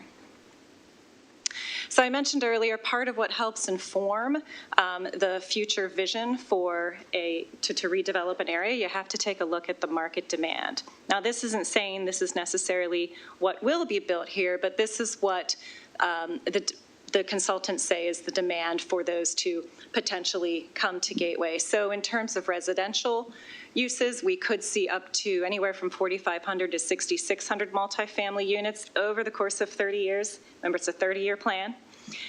We could see anywhere from 1,200 to 1,800 what we call missing middle housing types. Through this process, we are envisioning that they would take the form of something like a stacked townhome. So denser housing types. In terms of non-residential development, we could see an additional 1 to 1.8 million square feet of commercial or innovation office spaces. So that's above and beyond what's already there today. And then that could yield an additional 4,700 to 8,100 new jobs. Now, one thing I want to say about this market demand, that's just what it is. That's one piece of the puzzle. But as we develop what the preferred growth targets will be in this master plan, we really have to think about what the infrastructure, amenity, opportunities, and costs are. And we got to figure out how what's the public sector is responsible for. We have to think through how does our growth help pay for that. So we're certainly looking at what our water and sewer needs are going to be, right? How much these transportation improvements are going to cost, what those needs will be to accommodate a redevelopment of this type. Have to absolutely look at what our school capacity needs will be. And then, as I said earlier, how do we finance it? And then compare that to our fiscal analysis. And now, this is the exciting part, I think, of the presentation. That's where we're going to talk about what are the 3 options that were under consideration in fall that we presented to the public. So this is where we get into the more what the built form could actually, what we're starting to think through what the built form might look like. And I'm going to turn it over to Kate to talk about that. All right. Well, thank you, Mary, and thank you for letting me have the fun part of the presentation. So what I'm going to do, I'm just going to keep this very high level and point out that these options were presented in September at our public meeting, so there is more detail available on our website. But just to start off with a scheme comparison, each of the 3 options has a different organizing feature. A different public amenity that is really meant to create the there that Mary was mentioning is so important in these innovation districts. So the first one is oriented around what's called a WUNRF, and I'll explain what that is in a minute. The second option is built around a town square, and then the third option takes a different approach by putting the activity along nodes, along a walkable corridor. So to talk about the WUNRF, but first I just want to let you know what you're looking at in the scheme and what the colors mean, because we don't have a legend here. What you see is you see both yellow and blue, and what these represent are different types of mixed-use areas. So what we're looking at for Gateway is to create mixed-use redevelopment, but we also recognize that some areas are going to have more of an employment focus, and other areas could have more of a residential focus. And so you'll see variations in that in each of these. The blue represents more of the employment focus. The yellow represents more of a residential focus. All right, you also will notice that we're not covering the entirety of the 1,100 acres with redevelopment. So that's acknowledging that market demand, while there's strong market demand, it doesn't actually cover all of the acreage. And this also recognizes that not all of the property owners have expressed an interest. So keep all of that in mind. And one other big thing just to keep in mind, it says it on here, these are illustrative concepts, not meant to be interpreted as proposals for actual redevelopment. Okay, so those are all of the disclaimers. So the pink, that's our defining feature here. That's the WUNRF. A definition of what this is, it's a Dutch term, and it's a term for a shared street. So this is a road where cars share the space with people walking and people bicycling. And I've got some real-life examples on the next slide to help you visualize what that means. So what you see here is the WUNRF is creating this pedestrian spine that's breaking up what's now basically a super block of Columbia Gateway Drive.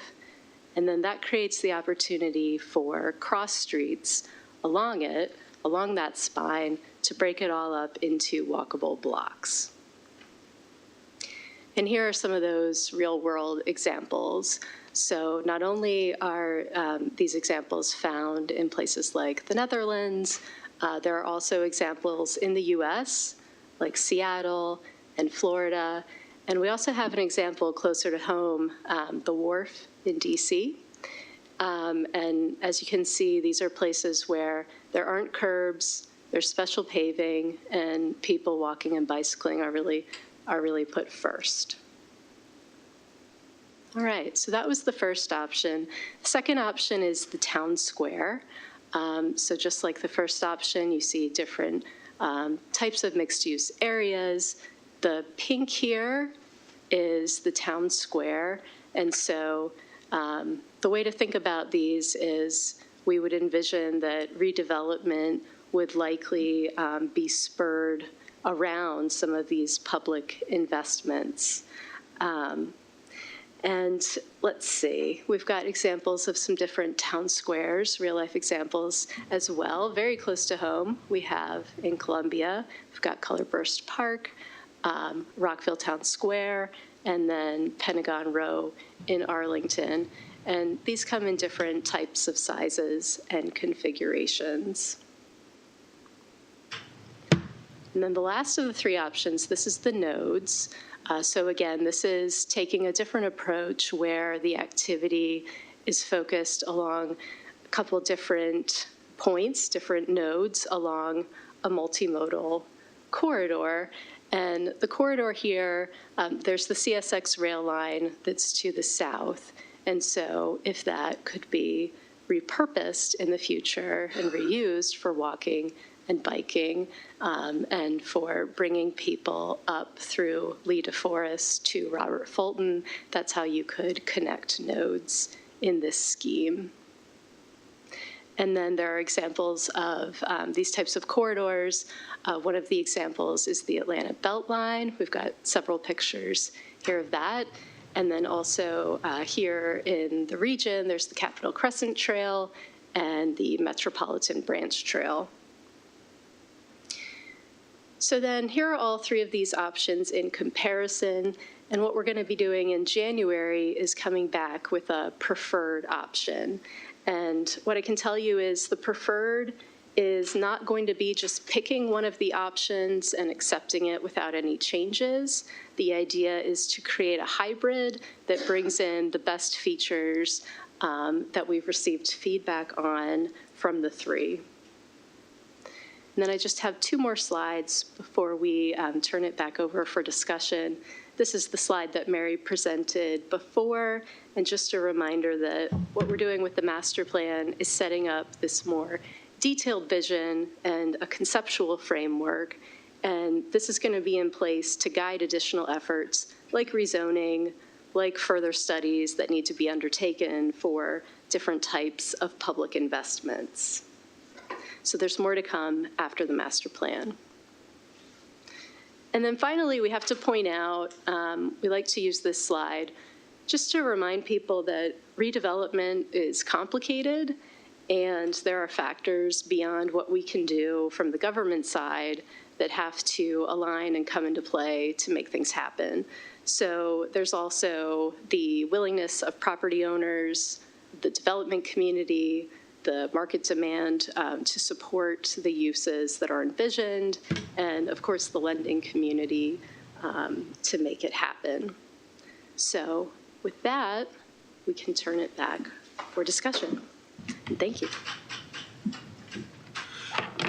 Thank you for that presentation. That was very helpful. Anybody have any particular, oh, Sky? Yeah, could you, I believe CA has 3 acres there. Could you point out the location? Oh, Do you want to turn? move. The pickleball courts. Is that the?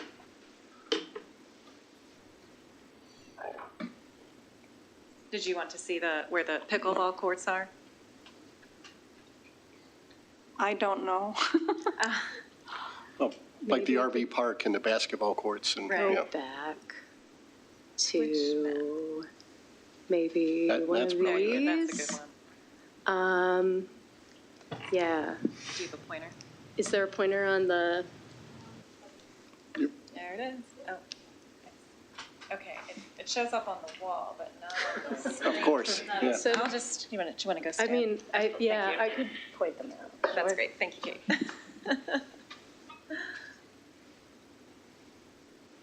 Ball courts are right here. Oh, kind of in the middle. Yeah. Columbia Gateway. A little bit, yeah. Right, and then the RV park, I'm sorry, maybe Jeremy can help me with the exact locations in this. area, I believe. Yeah, we have 5 or 6 parcels in the space.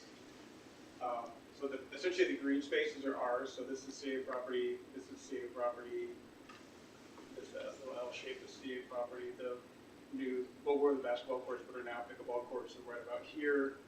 The RV park is down here, exactly in this spot right here.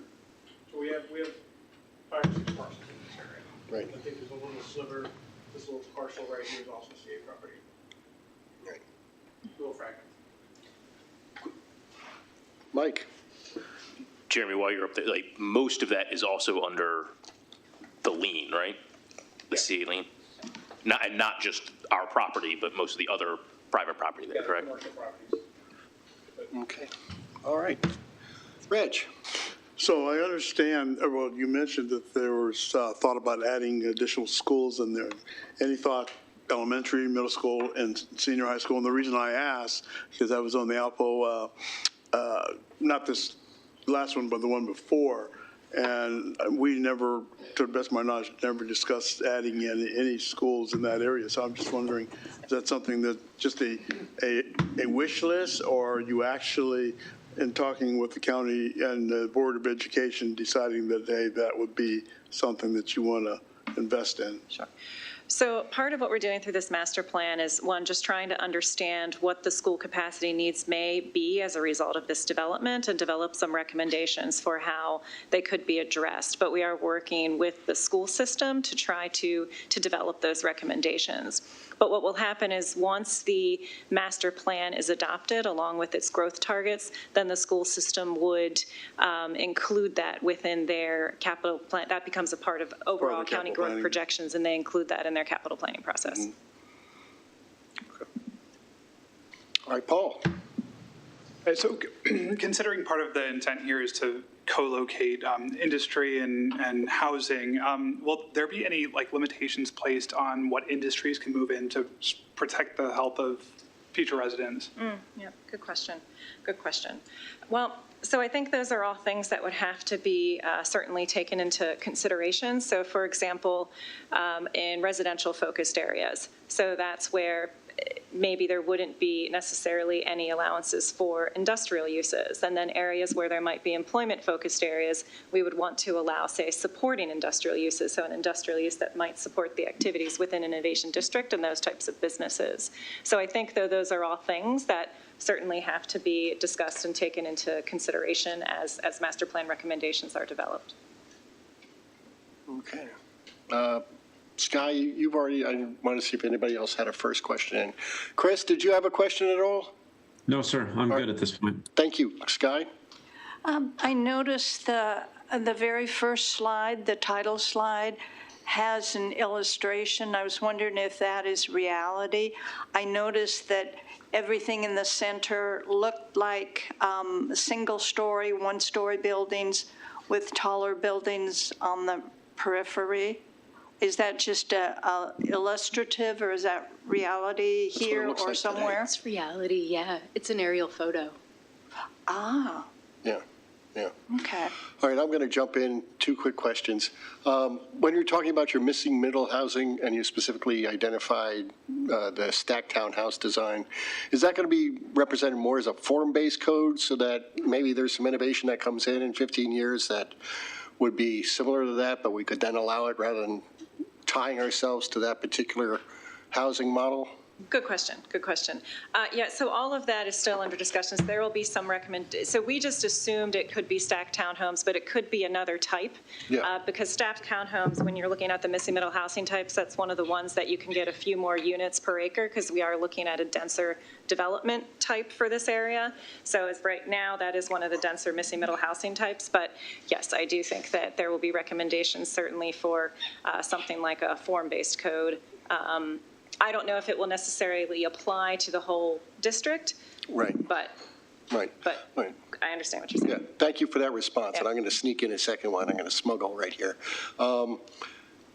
In the vicinity of Gateway, we have a lot of representative examples of like the CAC zoning that we have, like the apartments in between North and South Route 1 down in North Laurel, the apartments near Mission Road on Route 1, where we have a lot of, multifamily with retail on the first level. And we've had a lot of trouble with trying to attract tenants to backfill that retail space. There's been amendments for grocery stores and other things. It's been a problematic code. On the other side, you have your mixed use MXD 3 and 6, like in Maple Lawn, where it's not exactly it's not all integrated into a single property, but it's more of a, Spread out throughout the site. mixed salad kind of thing.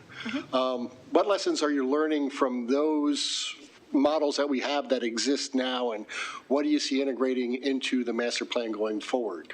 Okay.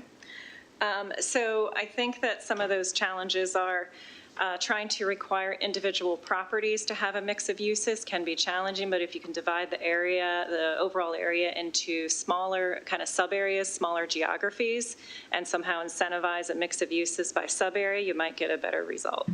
Right, the coordination of multiple property owners makes it, I'm not going to say problematic, I'm going to say challenging.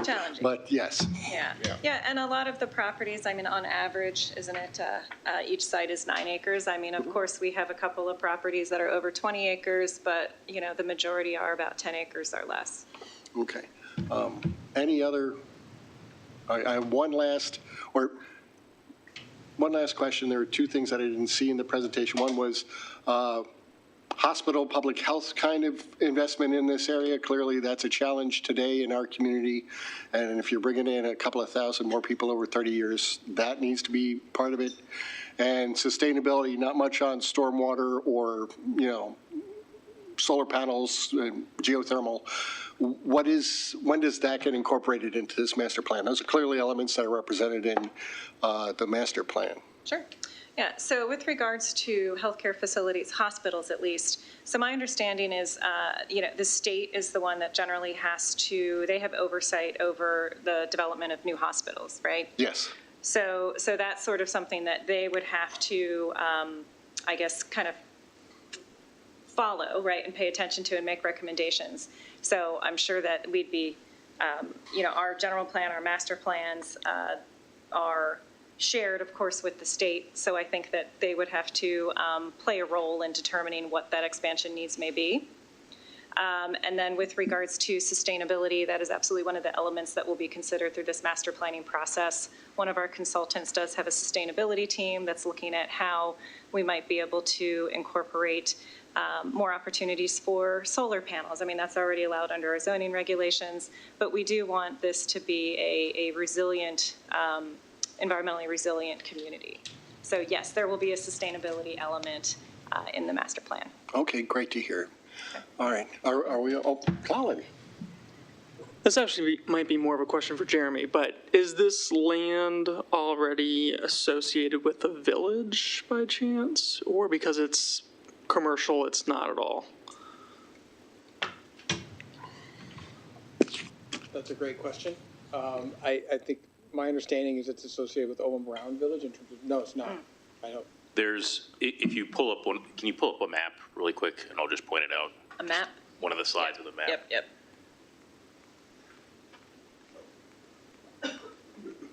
We're map people. This little corner right here is Owen Brown, and obviously all that is Owen Brown. So like Owen Brown very much abuts it, but Gateway itself is not part of Owen Brown. Right. It was originally an appliance park, so. So again, like very much future us problem, and I'm just curious, like what would this mean, particularly if we were, over the course of 30 years have housing units in that area? What does that mean and look like? Future us problem. I think that's something for future us to discuss, right, in terms of how that manifests and evolves and how CA as an organization and the board chooses to interface with this future development plan. So then I guess that's a question going back to DPZ is in like, what is the relationship between the Columbia Association and DPZ? What might that, again, big question, but. We got to go back and talk about the Paragon Apartments, and then you'll have some answers. So. Yeah. Well, the master plan is focused on a lot of recommendations for the county. So if this area were to become a part of a village, I don't think that would be a county role. That could be more of a Columbia Association determination, and in the end, the property owners that are within that location and that site. Okay. All right. Well, thank you all for coming out tonight. I do appreciate the update, and thanks to the board for all the good questions here. You guys have a wonderful evening. Thank you. Thanks. Look forward to your next steps here. Yeah, it's around the corner in the new year. Okay. All right. Moving on to old business. Everybody with us here? All right. I think you I'm sorry. the consent agenda. No, we finished the consent agenda, and then the 990 is going to be the last thing in old business. That's right. So, okay. We're talking about the draft capital allocation for the FY26 budget. Sean? Susan is here to present. Okay. We give Susan a moment while the county gets out of here. All right.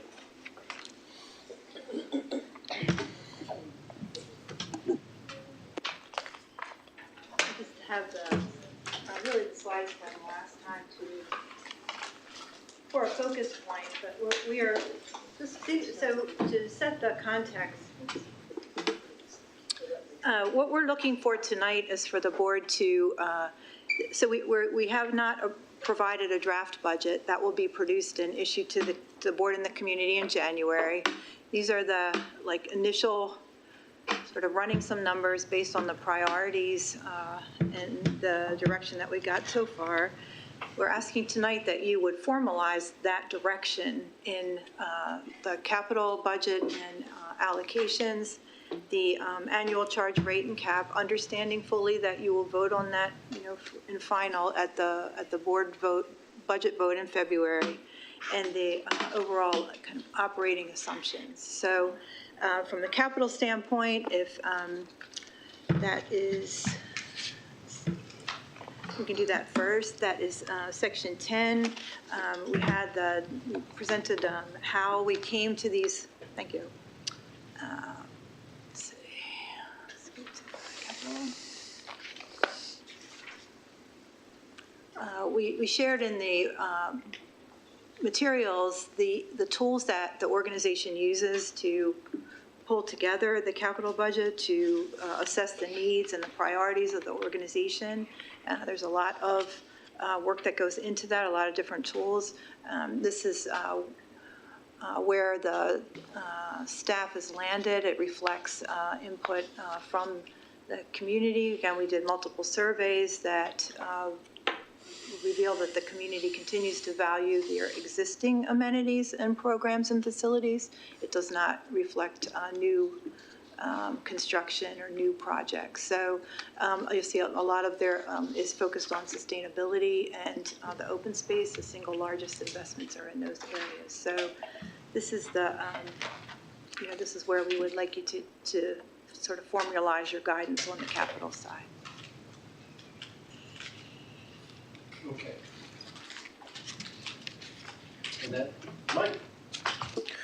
Are you asking, when we were saying you're looking for the guidance on the capital budget, are you just looking for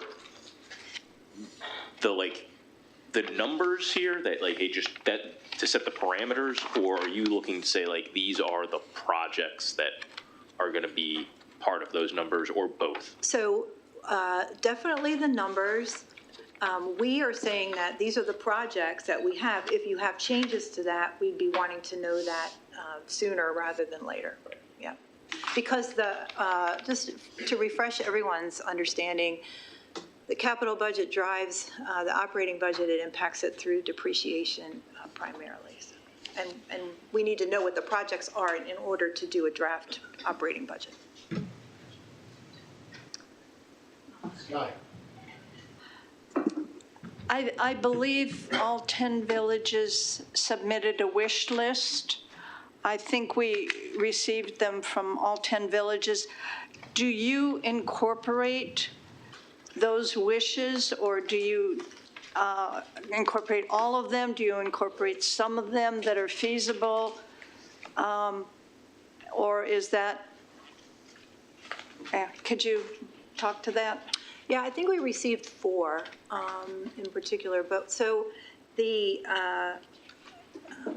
most of the projects that the villages are requesting are the ones that fall into the category 3. They're smaller projects, and most of them are already either in the planning stage to be started in this year, or will be part of what the that category 3 allocation is for next year. So we do review all of those.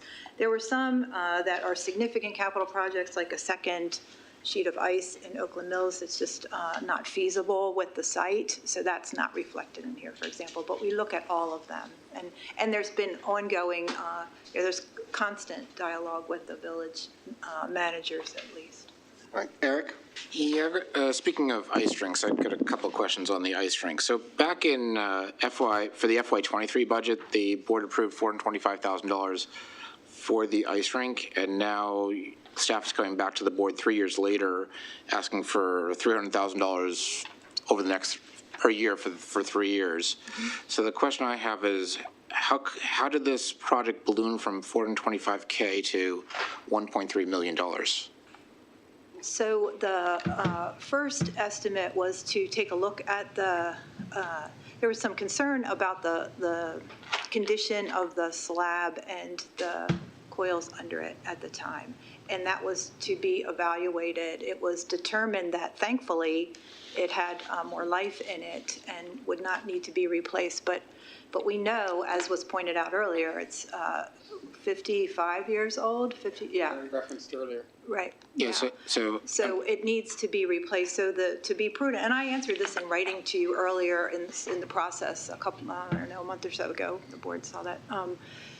This staff is trying to be responsible and set aside some funding for this. We don't do that with every project, but many times we do. Many times there is a design, an architectural design and permitting phase that's in 1 year and construction in 2 or, another or more years. We phase that out depending, to manage the investment and also the impact on operations.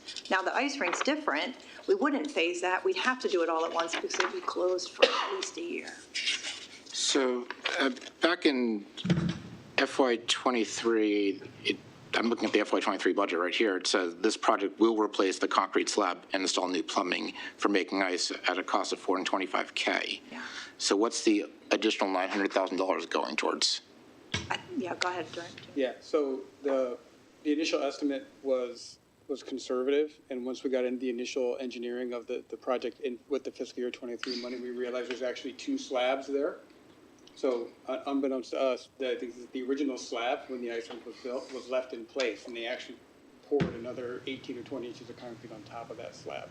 So the scope of the work grew once we pulled in the engineering term to do the design. And so that current cost estimate of $1.35 million is actually based on an engineering assessment that we're able to execute with that fiscal year 23 money. And that older funding. And so my last question is, why are we allocating this over 3 years? If this isn't going to get done for 3 years, why not just allocate $900,000 3 years from now? So I think I just said that, but it's in order to make sure that the funds are available when it is needed. So we're demonstrating some responsibility in being prudent about that. And because when it needs to happen, the impact on operations will be significant. So we have to have the funds available or it's closed for multiple years. So when we allocate $300,000, that $300,000 will go in a separate account so that we make sure that those funds are available? No, it will be in a separate budget code, but it will not be in a separate bank account, if that's what you're asking. Yeah, that's what I was asking. Yeah, no, we wouldn't do that. So I'm a little confused, but I'll let someone else speak. All right, Karen. Yeah. Susan, can we get a listing of the Category 3 projects? So we don't have all of them, as is been discussed. So there, we report the ones that are every quarter as the. Let me back up. So the Category 3 process is, there is some plan. We know some of them. We know what the villages are going to need, and we know some of our own smaller needs for flooring in different places, or we did pool covers or lifts for pools, so that we know what these small amounts are in some cases, but we don't have all of that laid out for the full fiscal year. And the purpose of this Category 3 allocation was to not burden the board with a $4,000 or $5,000 project to approve at the beginning of the year when we didn't know whether that was going to be what was actually needed or not. So a previous president proposed this, previous board approved it, and there's an internal staff committee that reviews them as they arise.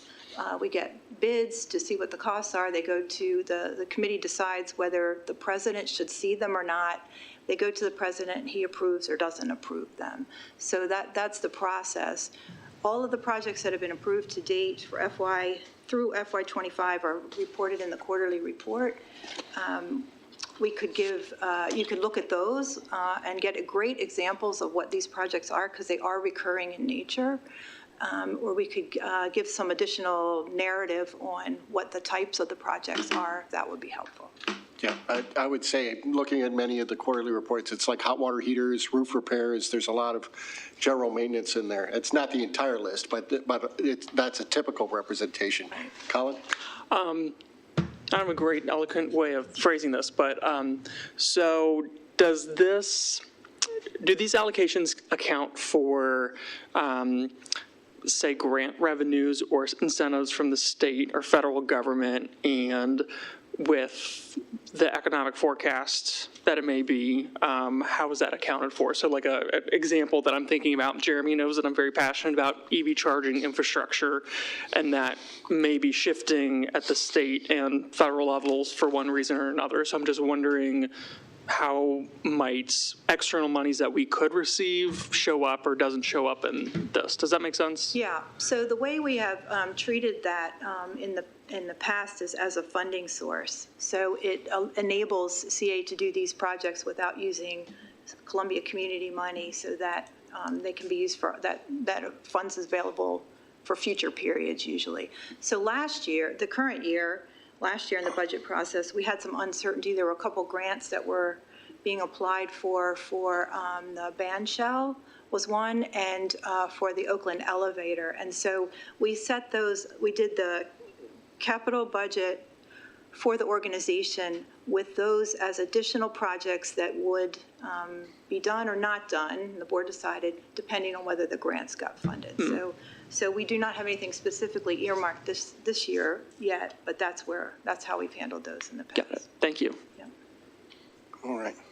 Mike? Yeah, I asked Sean this just a couple minutes ago, but he wasn't 100% sure. The pathway line there for 10-6, is that just pathway replacements, or if there were like small bits of new pathway that were going to be built, would that cover small bits of new pathway? And let me, specifically, one of the villages is asking for like, it looks like a tiny little project near 108, and I was just wondering, I know that there's more to it, to that project than just money, but hypothetically, would it cover something like that? Yeah, I believe it would, but I can confirm with Jason Heath, our capital improvements manager, but my understanding is like little spurs that get added into like HOAs or something like that, yes. Okay. So, all right, Paul?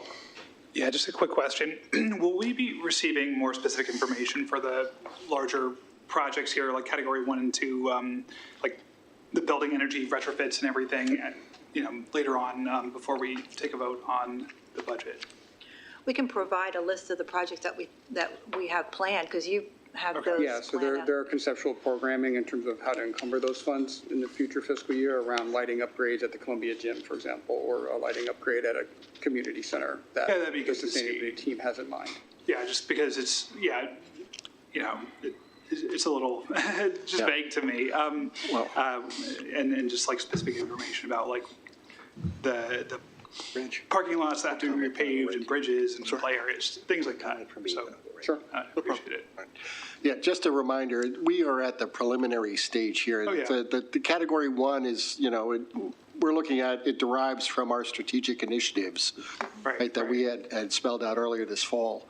So they should match. And then as we get the more detailed budgets, we should see more stuff. Okay? So, Reg. So I may have misunderstood. Did you say at one point that you would not share some quotes with Sean? Did I misunderstand that? No, there would be projects that we might say we wouldn't, that the cross-departmental staff team would say, so for example, a project request might come in to the committee and we review it. What often happens is the accountant on the project team, on the capital projects teams will say, you know what, this is operating, or part of this is an operating expense. So we won't send that to Sean for approval because it's not going to be a capital project. So. Gotcha. I understand now. All right. Thanks, Reg. Eric, and then Mike. Just a quick point of order. We have a minute left on this conversation. Right. Well, I'm going to go Eric, Mike, and then we can talk about it. Actually, I got a second point of order. There's no motion on the table. Right. But given that, I'll take the floor. I do have a question on the watershed projects. So we've got 400K in watershed projects. I would like to see a listing of what those watershed projects are, because I'm looking at the quarterly financial report here, and I see watershed projects from FY23 that's got a balance of 224K, FY24 watershed projects, got a balance of 322K. I even see a balance going back to 2021, 35K. So the question I have is, if we have all this money from previous watershed projects that are unspent, and I'm not sure we're spending them actively or not, why are we allocating more money for additional watershed projects, and how are the FY25 watershed or FY26 watershed projects different from all these previous watershed projects? Yeah, so a lot of those funds are already programmed for specific projects throughout the community, and I can provide a listing of those. Okay, that'd be great. All right, Mike, and then we'll talk about our timing. Just an observation that, well, two things. Observation that a lot of the discussion here is really kind of informative for the board. Not so much, there's some things like what Eric just asked about getting more information, but a lot of it is about like how the process works and things like that. So it would be really good if the board, you know, next year maybe invested in some like training for ourselves so that we can understand these things outside of this moment. Second thing, I move that we approve the draft capital application budget. Second. All right, so Mike and Colin. All right, so we are on to the discussion here. Thank you. Colin? Are we voting? No, do we need some formality to talk for another 10 minutes, or can we just agree to talk for 10 more minutes? You brought the item up. Can I just call the question? Because I think we kind of hammered past all that stuff, right? I have one other thing on this. I held my tongue here. My apologies if you don't mind me sneaking one in here. Susan, if we could come up with some options from the senior staff on the possibility of replacing the gas kiln at the Art Center, that would be great if we could get that as part of the January budget report. Okay. Okay, Mike has called the question. Yes? I'd like to make an amendment to just remove the ice skating rink and just allocate 900K when we're actually going to spend the 900K. So, okay, hold on. Dan has a little bit of information here before we ask for a second, I think. Here. So as Susan pointed out, I just want everybody to understand when you make this decision, when this project happens, it will take at least a year because of the permafrost and everything under that.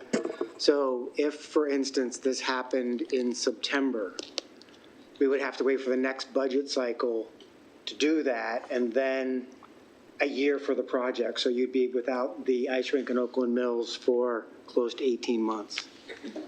So thank you for that information. That is why we are staggering the money, to have the money saved so that we can, if and when we need it, we can act immediately. So Eric has a motion. Yeah, I'll second his motion just so we can have discussion, because I have questions. Okay. Add 900K at capital budget for ice rink.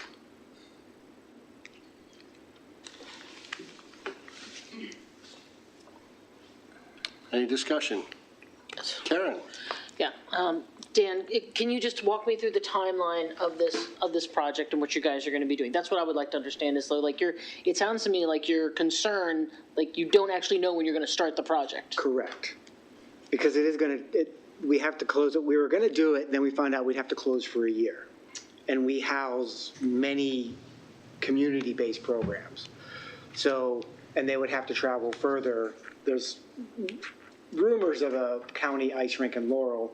It would be convenient. Right. So we're trying to time it because the slab is actually better than we thought, but it is 55 years old. And when it fails, it's going to fail.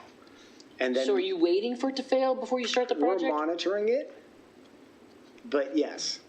We're trying to get so we don't have to close, and we're hoping that we can wait until the Laurel ice rink opens so that our community can move there during that time period rather than having to travel to Bowie and other places that are further away. Okay, so let me see if I understand this. We are depending on the county building their ice rink in order for us to do the work on ours. We're not depending on. But if ours fails, we're going to go ahead and do ours. Yes. Menards could fail at any moment. Well, We have anything could- unsupported software we're skating on. Anything could fail at any time.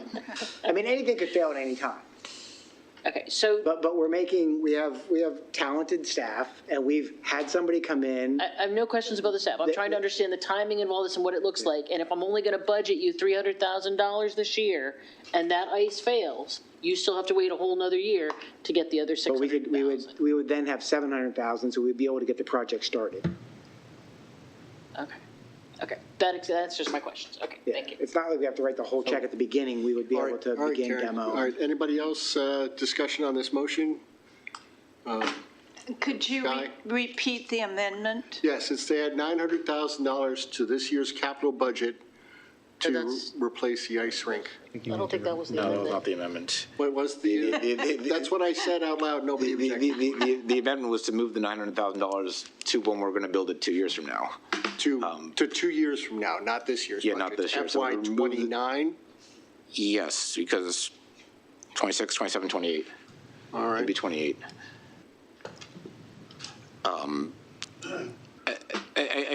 And part of the reasoning is like trying to figure out why the 300K need to be allocated now and where this 300K actually goes to make sure it's there in 3 years if we wait 3 years. That's my main concern. Because keep in mind, when we do capital projects, the capital money basically comes out of operations, the operating budget. So No. It's incorrect. it comes out of our general revenue, it comes out of our bank account. So making sure the money is in our bank account is key.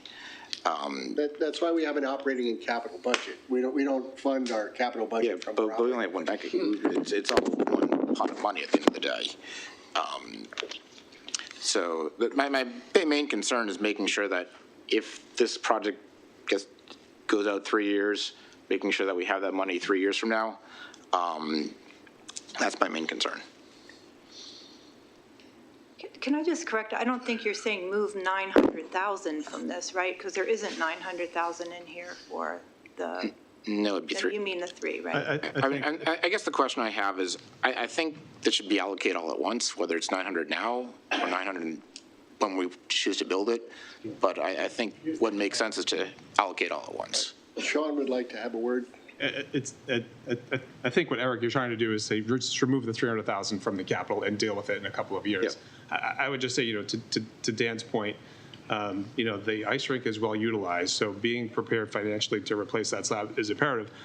And not only is it well utilized, it is a revenue generating facility. So being down for a year, not only does it cost a lot of money to replace, but there's a lot of lost revenue that goes along with that. So going from a year to 18 months just to push the funding down the road means another 6 months of revenue generation that the facility is losing out on. The question I have, would it make more sense to allocate all $900,000 now so that we've got it, so that we can build it when needed? Well, I mean, if you look at the organization as a whole, there's a number of capital project items. So this is the most efficient and effective way to kind of deal with a project like I'll this. withdraw the amendment. Very good. All right. I'm sorry, you guys have me so confused.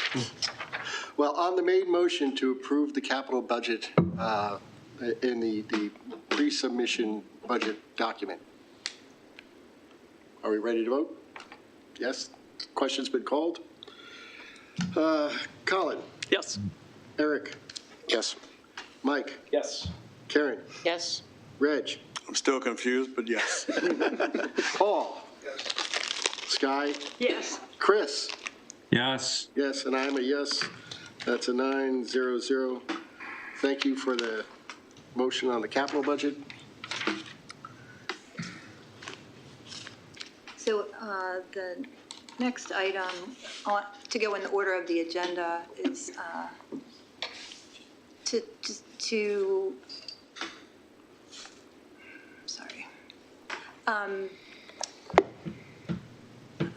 to give us your approval at this point for the general key assumptions that we outlined in the project, in the information for the operating budget. Really have anything more to add to that. I mean, we went over those. We've indicated, I think, where they're aligned to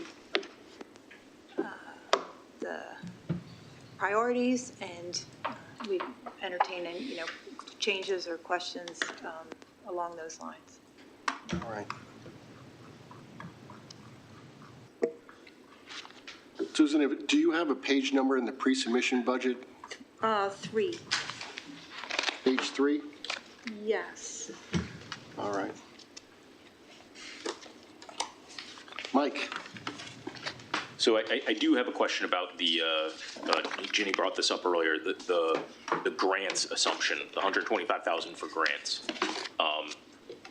I am confused because I thought the board did say that they didn't want to do grants this year, and then that showed up. So I'm just kind of, is that just like not major grants and then there's smaller things that we kind of routinely hand out and the board doesn't really get involved in, or what? All right, if I could jump in on that really quick. I believe that when we were talking about strategic objectives for the budget, grants at one time appeared as a strategic objective, and the board said that they didn't want to consider it a strategic objective for the overall budget, like sustainability would be, or reducing costs would be for a budget-wise thing. But the actual idea of a grant never was eliminated by the board. It was not in a strategic objective. That was the only vote I believe we took. I disagree with that. You disagree with that? Yeah, Could you I show think me where that wasn't? I apologize, Bill, I did not have the meeting minutes, but I thought we all assumed that we didn't want grants in the budget. No, I don't I believe can go that's back true. and try to find the discussions. Okay. Colin? For the sake of discussion, I move to approve the major operating budget assumptions as documented in the FY26 preliminary budget workbook. On page 3? Yes, on page 3. I second it. Thank you, Sky. Hey, Bill, could I get an answer to my question? Yes. Thank you. I believe I tried to answer that question. Can you provide some clarity? John? There was, my understanding was there was discussion among the board about the grant and whether or not to provide the grant. We thought it was, we incorporated it into the budget to give the board the opportunity to decide whether or not they formally wanted to add it, because my understanding was there was some back and forth over it. So I wasn't, we wanted to give the board the opportunity to discuss it and decide if they wanted to incorporate it. Gotcha, thank you. Mike? I make a motion to remove that assumption. Remove the grant assumption. Remove the grant assumption. I'll second the motion. To remove? I'll second the motion to remove the 125K under grants under the president's budget. Okay, so Mike and Eric. We have discussion. Colin? So I think one of the questions I have, and this could be way too early, but is there any plan for what disbursement or process around disbursement of that looks like? I think historically the board has provided the grant to an organization for them to distribute. Correct.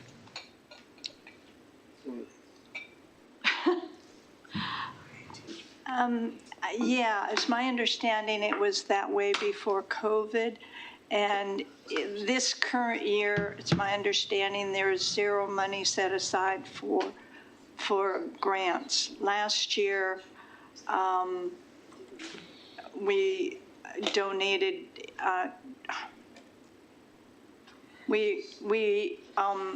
donated $80,000 for the Veterans Memorial and received a last-minute request from IAT for about $200K, which we did not pass.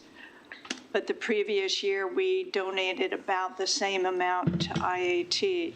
So we haven't been piecemealing small requests at all for at least 2 or 3 years. And I think this organization, the Columbia Foundation Community of Howard County, I think it would save the board a lot of time and discussion if we just gave the money to them and they dispersed it like they have in many years past. Okay, thank you, Sky. Any other? All right, I'll step up to the plate. This organization is one of the largest employers in the county. It is one of the biggest organizations in the county. Historically, this organization has provided grants for nonprofits in the community as a way, a small avenue of giving back to those who need help or need assistance in some way. And we've always done it through what is now the Community Foundation of Howard County. It has worked very well and it has been a very positive impact on this county. This board last year voted this initiative down on a 5-5 vote, and we are now once again facing a vote to eliminate grants for the entire community. This is a way that we can help in some way directly. We run into a whole lot of things about this should be free or that should be free or whatever. This is a way where we can directly help lives, and we can do it with a responsible rubric and a well-organized system. I just need to get on my soapbox and say that. I understand that some people may vote against this, but I think if you're voting against this, it is not in the best interest of the community. So careful now. Yeah, I know. I'm a little bit on edge about this. Mike? Well, I think, Reg, you want to go first? Okay, Go Reg. first, and then I'll go after you. Bill, I just think that's not true, right? Like the past several years, the grant has been a really haphazard last-minute decision. If this was $125,000 for the community foundation to disperse as they see fit, right, I would feel much more comfortable with it.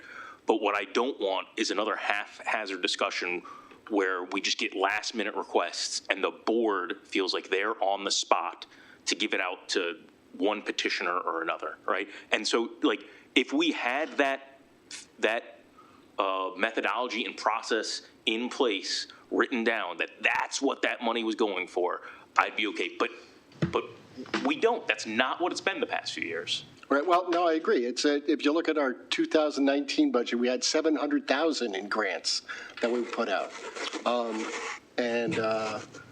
I feel more comfortable with it going to the community foundation and not resigning the president. I would have much rather a motion to move $100K to the community foundation than to eliminate it. So I'll say that. Yeah. Can I speak since I'm sorry, Rich. My apologies. Sorry, Colin. My deepest apologies. Truly, I'm sorry. No, that's okay. Sorry, that's cool. It's all right. Okay. Look, I understand what you guys are saying. I'm going to vote against it. I'm going to vote against it because we're saying that we're going to give the X amount of money to an organization who, as you said, do with it whatever they please. So what if they give it to a group that I disagree with? And I have no say-so because we've given the money to them.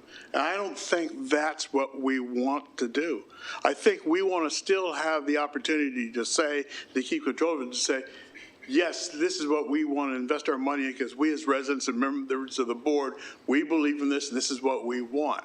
You give it to this organization, this other organization, they decide that it's theirs, they do with it as they please.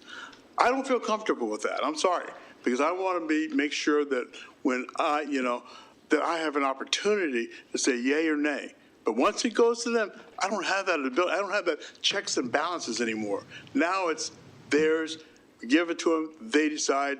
If I disagree with what they're giving the money to, I have no recourse. So I have a problem with it, and I'm voting against it. All right. Thank you, Reg. Colin. Two things. First thing, I hear you, Reg, and Sean, Susan, hypothetically, if the monies were with the Community Foundation, does the Columbia Association have a formal role with the Community Foundation? Or has it in the past? Or has it in the past? Thank you. But that's how it was distributed in the past. I think if the board wants to look at it two ways. One, does the board want to approve the amount of money for grants? And then if it's incorporated in the budget, then the board has the opportunity to decide how that grant money is distributed just in FY26. They don't need to make that decision as part of this process. And whatever decision the board wants to make about how it's distributed, if it's one entity, yes, there can be an agreement drafted between the two entities to say this is how we want the grant money dispersed. We're giving it to you. This is what we'd like to see. So maybe if the board takes kind of that two-way approach, whether or not they just want to provide grant dollars to some entity or entities, and then once it's approved and in the budget, the board can come back and decide how it's dispersed and what the requirements. Thank you. So that gets to my part two of, Mike, does that Just hold on. Sean, what I'm hearing is the conversation tonight is, do we or do we not want to have the 125K allocation for grants? How the process of that spending goes, that can be a conversation at a future meeting. Is that, okay. So, Mike, does that change your position at all and desire to keep this amendment you have on the floor? I think we're spending too much time on $125,000 out of like 80 million. So, like, I'll just remove the amendment for that, for that sake. All right. Karen? I would like to make a motion that we amend the assumptions that the play membership be $0 for residents. Okay. Play membership. Just a point of order, we have 3-ish minutes left on this conversation. Just a fun fact. Residents. Okay. Karen has made the motion. Do we have a second? I'll second it. Eric. Okay. All right. Any question, discussion? Mike? A question for staff. I think it's rhetorical. Does that assumption bump heads with some of the other assumptions? And I guess does that conflict with some of these other assumptions? The proposal? The amendment. The amendment, $0 for play. Oh, yes. Yeah, I mean, we would have to go back and kind of reanalyze and reconfigure the whole budget to incorporate and make cuts elsewhere to make that happen. And we don't know what those cuts would be. We'd have to do an analysis to see. So it would, really extend the budget process. Eric? I'd like to offer a friendly amendment that the and play memberships, such as the CA Fit and Play memberships, and the other various and play memberships, are also reduced proportionally to account for the $0 for residents. I'll accept your friendly amendment. Okay. Sky? Okay. Reg? So I do have a quick question. If we were to do, well, let me go back. I understand now that when Reston did this, that they had to raise their assessment. Let me finish. They had to raise their assessment to 11%, and they were considering doing it 14%, but they raised it to 11% because they could not handle the increased number of people coming in and then the increased costs. Is that a true statement? And would that also be our plight if that were to happen to us? I'm just asking. One, I'm asking, is that indeed true? And two, is that something that we, involve us as well? I can answer. I'll only say that if you look in the proposed budget, we've funded 2 consultant studies, one for an economic study and then one for a membership rate study for FY26. So that is a study that should be done before making any decisions on reducing or modifying rates, just so that we know that any change made in the budget for 1 year is consistent, and we won't be back here in 2 years saying, well, that didn't work. Now we've got to raise rates, again, to double them. So we want to make sure what we're doing is purposeful and impactful and in place for the long term. So that's why we added those items to fund those studies. I think that's, the most prudent way to. All right. Dan, did you have additional information? I was just going to verify that Reston did have to raise their annual charge. The first year was 7%. They wanted to do 14. Then in their most recent budget, the board voted to increase it by 3.8%, but the staff actually wanted 10% because of cost overruns on the pool, along with salary increases. So they have struggled, and they've reduced, I think, 6 full-time positions to account for some of the adjustments and make the budget work. So they've struggled under the change. All right. Eric? So it is true, Reston did have to raise their annual charge. However, their annual charge is under $900. Okay. So yes, they had to raise their annual charge, but their annual charge is still much less than the average CA annual charge without pools. The other thing I'll point out to the board is that when Reston charged residents for pools, I think it was like $100. We charge residents, was 38 times 12, was that about $450 or so per year for the Play membership. So again, yes, Reston did have to raise their annual charge, but CA's annual charge is much higher. And when they actually looked at reducing their pool costs, their pool memberships were actually fairly inexpensive, so they didn't actually have to go very far. So they basically, I think the pool memberships were in the $100 to $150 range. And then also when you look at it, when they dropped the pool memberships from, I think it was $150 to $0, the annual charge didn't go up by $150. So there's a net benefit. Okay, how many pools does Reston have? They have 15, but they also have 2/3 the population of CI. Okay, how many hot tubs do they have? I didn't count. Okay, there's a lot of differences in between our pool system and their pool system. Susan? I think that to try to draw comparisons between Reston Association and Columbia Association I think is really unreasonable and illogical.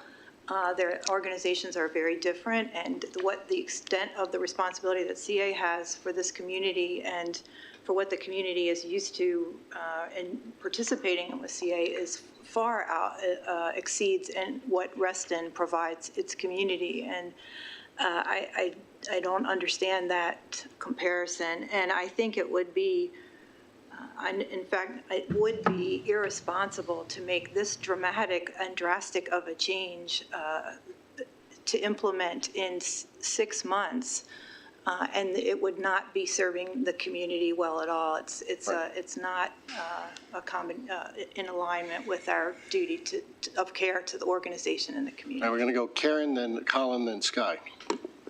So I want to talk about this for a quick second. I think it's, for as many things as this organization does well, I think it's a colossal failure that less than 30% of our residents belong to any programs and facilities. I find it infuriating when I hear people talk about closing the pools, when I know that there are people in my neighborhoods who cannot afford to join the pool, despite the fact that they are subsidizing that pool. They do not appreciate getting emails from board members condescendingly telling them, too bad, you still have to pay and we're not going to give you any free pools. We either are serving the residents or we're not. We're getting, how much are we getting? 48 million this year. We're saying we're going to get 51 million next year. Right. That's a lot of our budget that they are paying, and we are not serving the residents, and we need to start figuring that out. And that is why I'm putting this proposal forth, because it is time that the residents started getting real value out of the Columbia Association. All right, Karen, I just got to address a couple things, and I'm going to get to Colin and Sky. First of all, your number of 48 million is off by $18 million. And you got to stop throwing wild numbers out there. You are off by a lot, not a little. That's not true. That's not true. It is absolutely true. All of the people who work in the businesses that pay the commercial charge are residents. No, they're not. Yes, they are. If you work on CA-assessed property, you are considered a resident, Bill. You are deliberately If you live confusing. in an apartment building that pays a commercial, Karen, you are a resident. Karen, we report out in our budgets the residential share and the commercial share.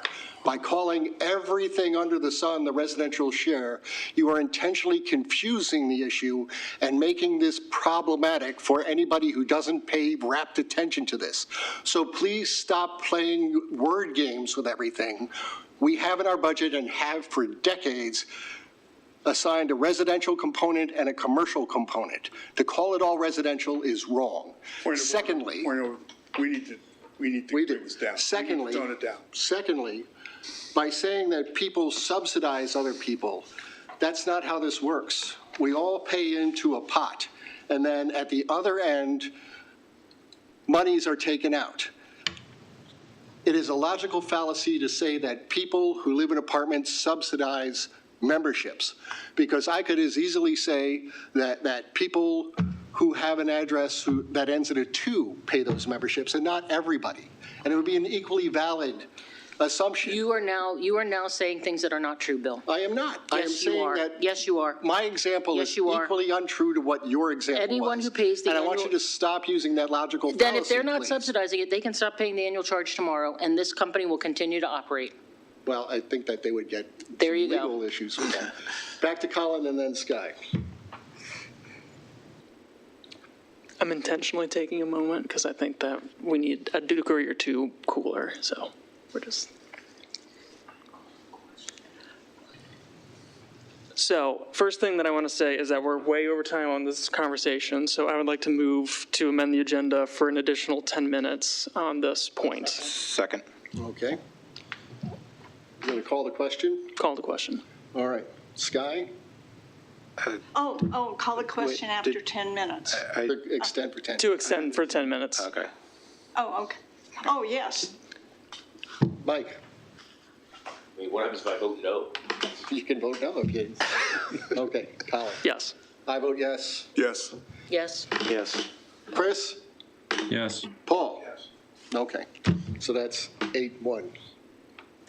The second thing that I wanted to just kind of throw out there is I really I understand the conversation that we're having and the goal of how to provide residents more value. I think that we all want to provide value for everyone that is affiliated in any way with the Columbia Association. It's my understanding that for these amenities in particular, for as long as the Columbia Association has been operating, these have been amenities that have had additional charges and costs to them imposed onto people interested in them, i.e. pools and the clubs. So to operate one way for almost 60 years and then ask for kind of a change on a dime for the next year, I think is a lot. And I don't want to delay or belabor staff any further on the progress that we have made on the budget. Sean, I'm really excited to see the study for membership underway being proposed, because I think that that is a substantial move in the right direction so that we could have a significantly more thoughtful and intentional conversation about memberships broadly and what affordability could look like for everyone. So I just wanted to put that out there. All right. Sky? I think we're getting mixed up with the pools, the outdoor pools versus the play membership. And some comments that some people make, I don't know which they are referring to. Secondly, it's kind of like going out to a restaurant for dinner or having cable TV. I don't eat potatoes, and yet if potatoes come with my dinner meal, I have to pay for them. I can't say, just omit the potatoes and take off $2 from my bill. You don't do that.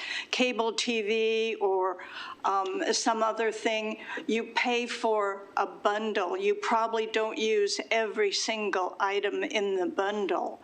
But cable TV, I may watch 3 channels out of 27 that I'm subscribing to.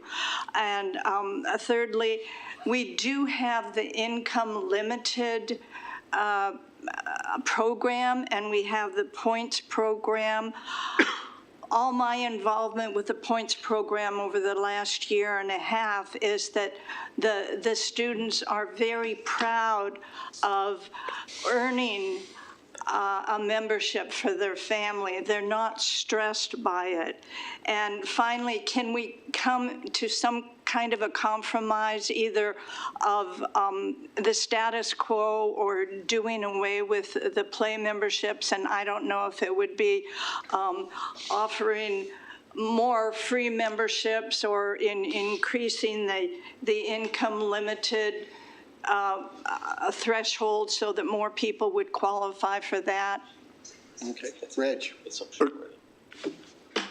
Okay, so what I understand is Karen's motion was for free pool. Right? It was to make the play membership zero for residents. Okay, that's what the motion was.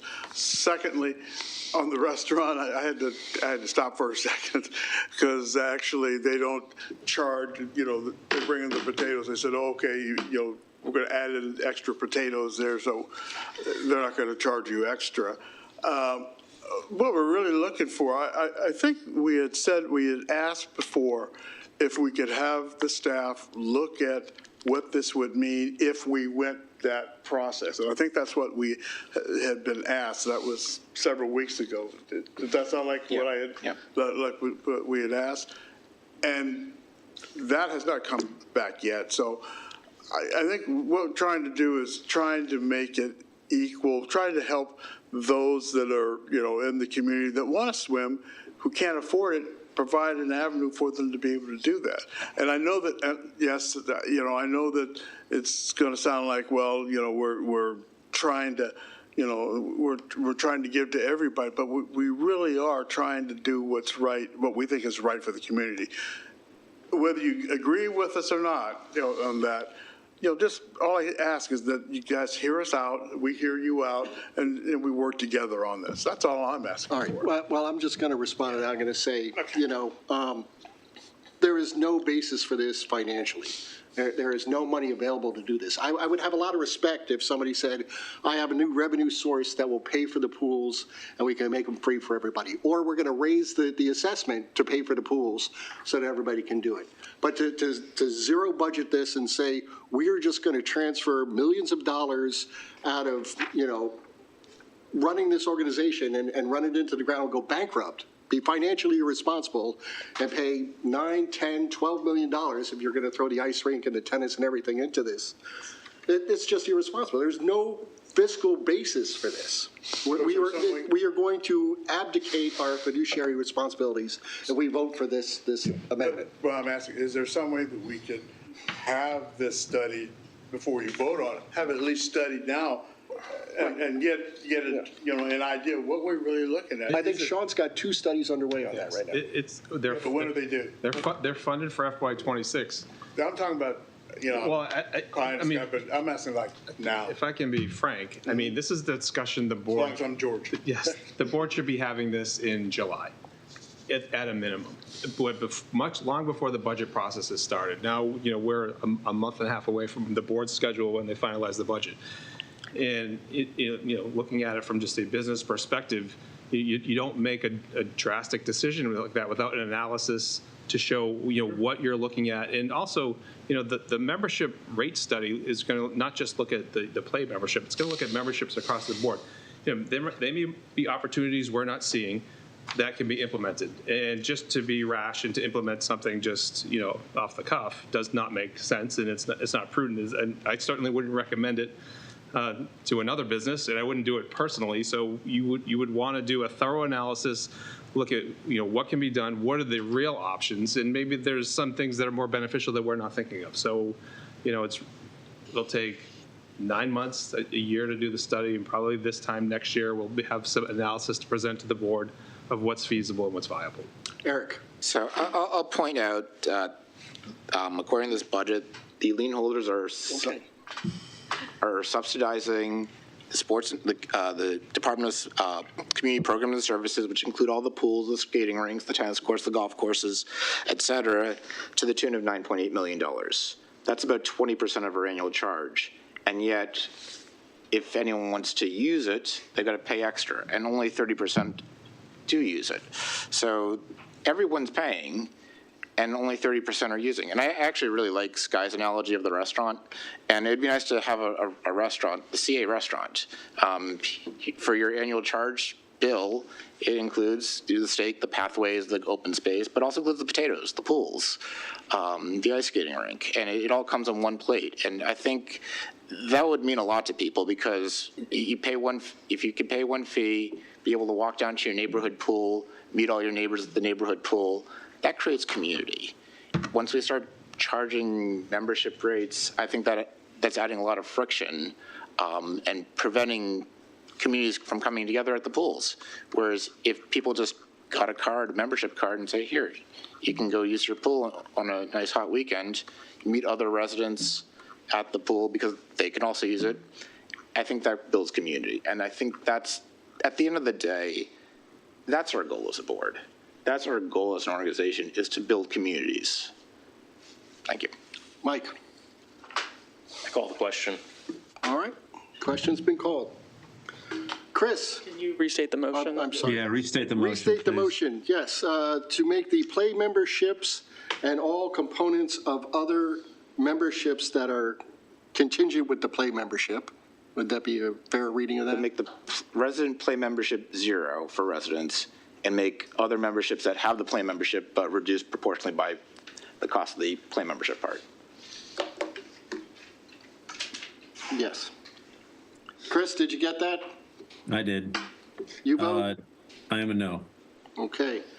Sky? No. Paul? No. Reg? Yes.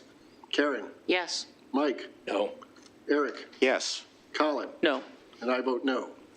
So that is 3, 6, 0. Can we go? Call the question on the. I'd like to make an amendment. I think the question has been called. I'd like. You can still make I amendments. can still make an amendment. No, a different motion. Can we go back to the slide with the?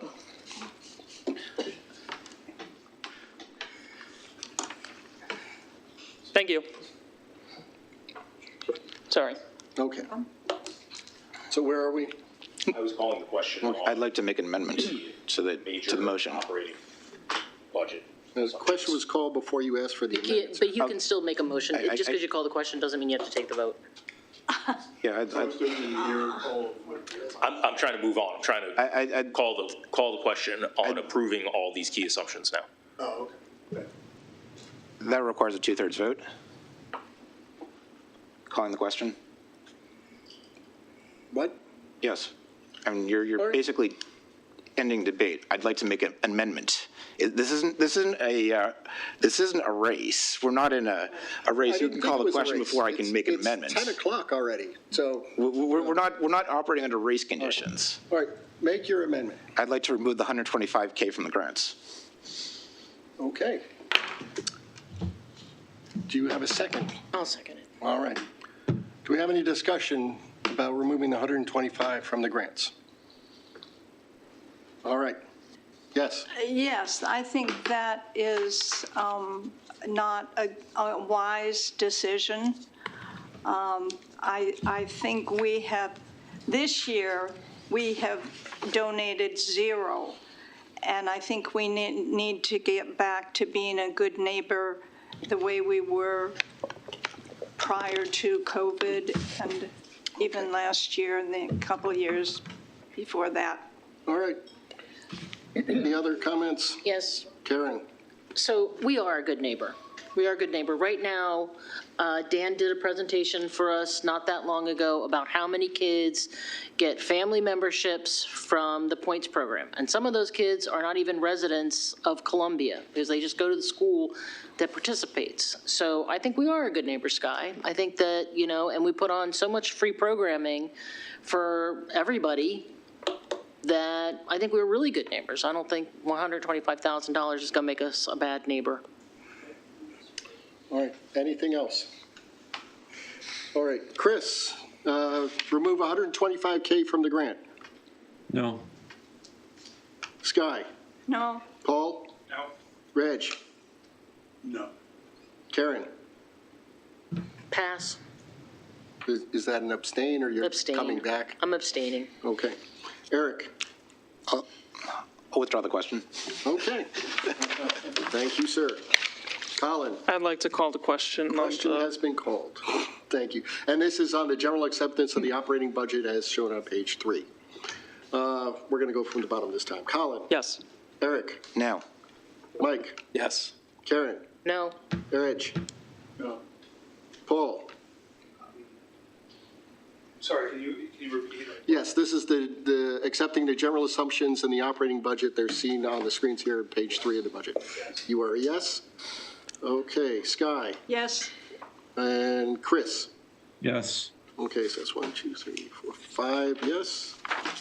Oh, hold on, oh, and I'm a yes. So it's 6, 3, 0. Motion passes. Mike? I move that we approve the rate and the cap. Okay. Second. That's Mike and Colin. Rate and cap. Discussion. Eric? I'd like to make an amendment to set the rate at 65 cents.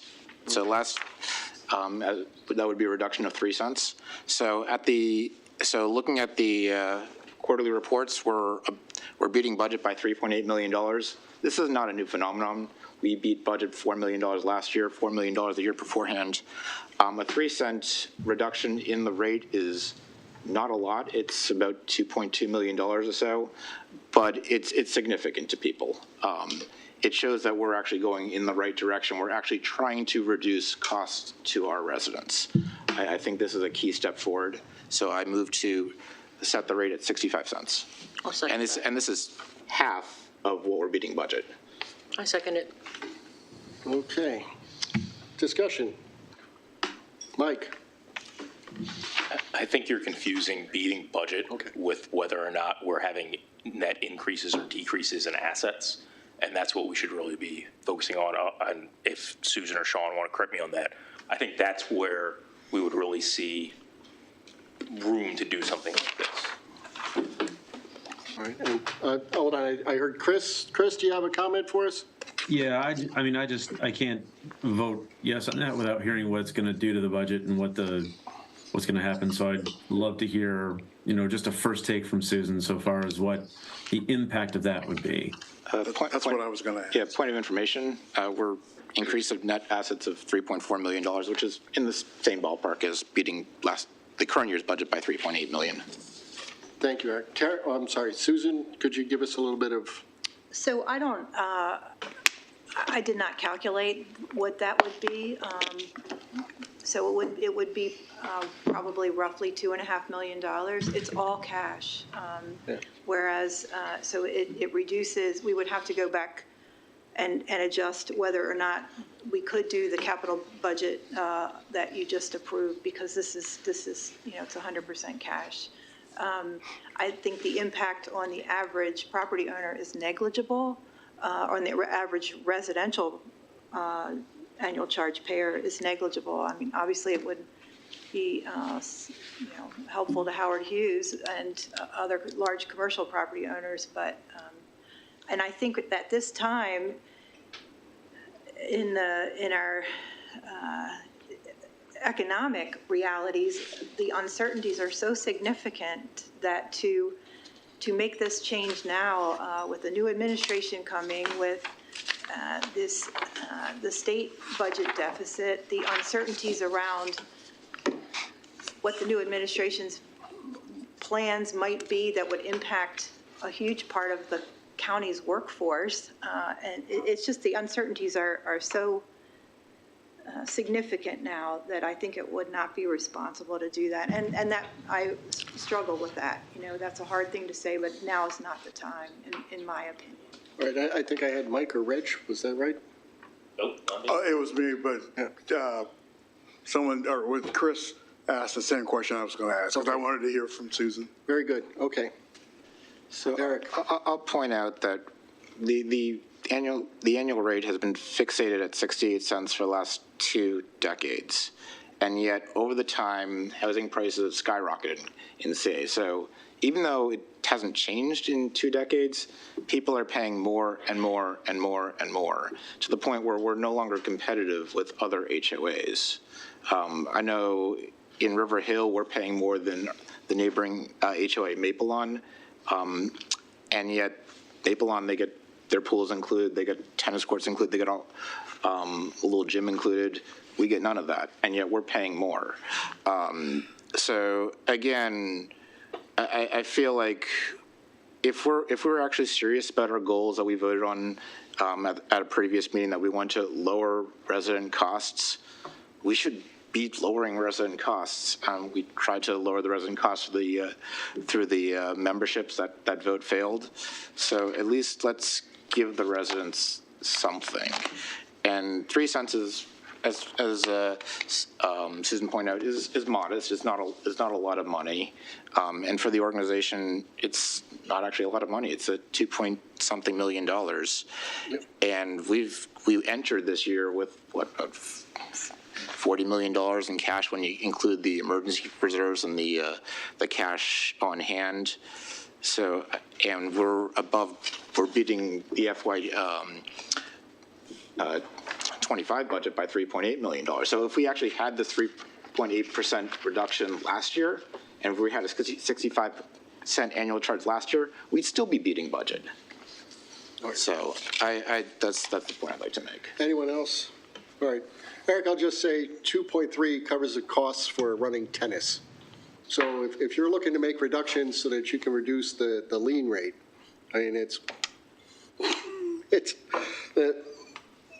I just don't see it. We need to be more efficient as an organization. We need to be looking for ways to make our amenities, make living in Columbia affordable for people. I think that's paramount to what we do, but I also have to consider exactly what Susan said with respect to what's going on with the state budget, what's going on with the rate of inflation, what's going on with the uncertainty in the economy right now. All of our costs are going up. And if all of our costs are going up, if we reduce our revenue at the same time, once again, we're talking about abdicating our fiduciary responsibility. We're being fiscally irresponsible. Bill, you could make that argument every single year. And if we make this argument every single year, the argument is we can't do anything because there's always uncertainty. There's always going to be uncertainty. But at some point, we've got to live with uncertainty and work with uncertainty and figure out how to manage risk, but still be able to provide for our neighbors. Colin. And build a community. I would like to call the question on the amendment. Call in the question on the amendment. All right. Can you reread it, please? The amendment is to set the rate to 65 cents. At 65 cents per 100. Yes. Karen. Yes. Reg. Yes. Paul. No. Sky. No. Chris. No. Eric. Yes. Mike. No. Colin. No. And I will vote no. So that's 3-6-0. All right, the amendment fails. Back to the anything else? No, Mike called the question. Yeah. There's no amendment on the floor, I don't think. I was raising the cat. There's no more amendments. The motion to approve. I'm sorry, main motion, yes. My apologies. Which I'd like to call the question on. Call the question. All right, Sky. Yes. Paul. Yes. Reg. Yes. Karen. No. Mike. Yes. Eric. No. Colin. Yes. I vote yes. And Chris. Yes. Yes. So that's 7-2, right? 7-0. All right. I think that gets us through that. The strategic plan. Yes. Judell Campbell, you remember from our last meeting, our community planner is here to update the board on the strategic plan, and we need some information from the board tonight. All right, something better. Hi again, good evening, or good night, I should probably say. Good to see you all again. At least it's not good morning, right? We're working on it. Let's get there. We're getting close, but I will try to be brief because I want to allow time for discussion. I know it's late, so if thoughts come to you after this, we can definitely discuss more. But I really hope to get your feedback tonight on mission and vision so that we can input it into our plan. Just as a recap, last time I was here, we talked about our approach to mission and vision. We talked about mission being kind of explaining why an organization exists, its purpose, and a vision describing what an organization would like to see in the future as a result of its efforts. We also talked about the role the mission and vision play in the framework that we're developing for the strategic plan and how the mission and vision feed into our strategy and are needed to develop our strategy. And our strategy really is how we achieve our vision. And then we talked about the more of the detail of the framework or the plan, where our strategy, as we outlined in the framework that you saw last time, centers around focus areas and areas of strategic emphasis, and also that eventually leads us to our goal development. And we talked about the specifics components under each of the focus areas and the rest of the framework. And this is where we left off with kind of outlining that the mission and vision were kind of set the tone for pretty much everything else we do. So we have a draft plan. I'm going to go back to that slide. We have a draft plan, but it's missing a key piece from you all, and that is input with regard to the mission and vision. So we went through in the draft plan and started fleshing out language around the focus areas, around the components, and also the emphasis areas. So we do have a draft, but again, it is missing the important piece from you in the mission and vision. So I would like to get your feedback on the options that we have tonight and leave with one that we can kind of put forward into the draft plan and flesh that out in the draft plan so that we can provide you a draft that you can take home and read and digest. It's not complete without this, so this is where I hope to get your feedback. I hope that you've had the opportunity to look over these from the board packet, and this is your time. All right, thank you for that introduction. Mike? I really like the current mission and vision, which I think are option 4, right? So that's, my preference would be not to change anything. Okay. Anybody else? Sky?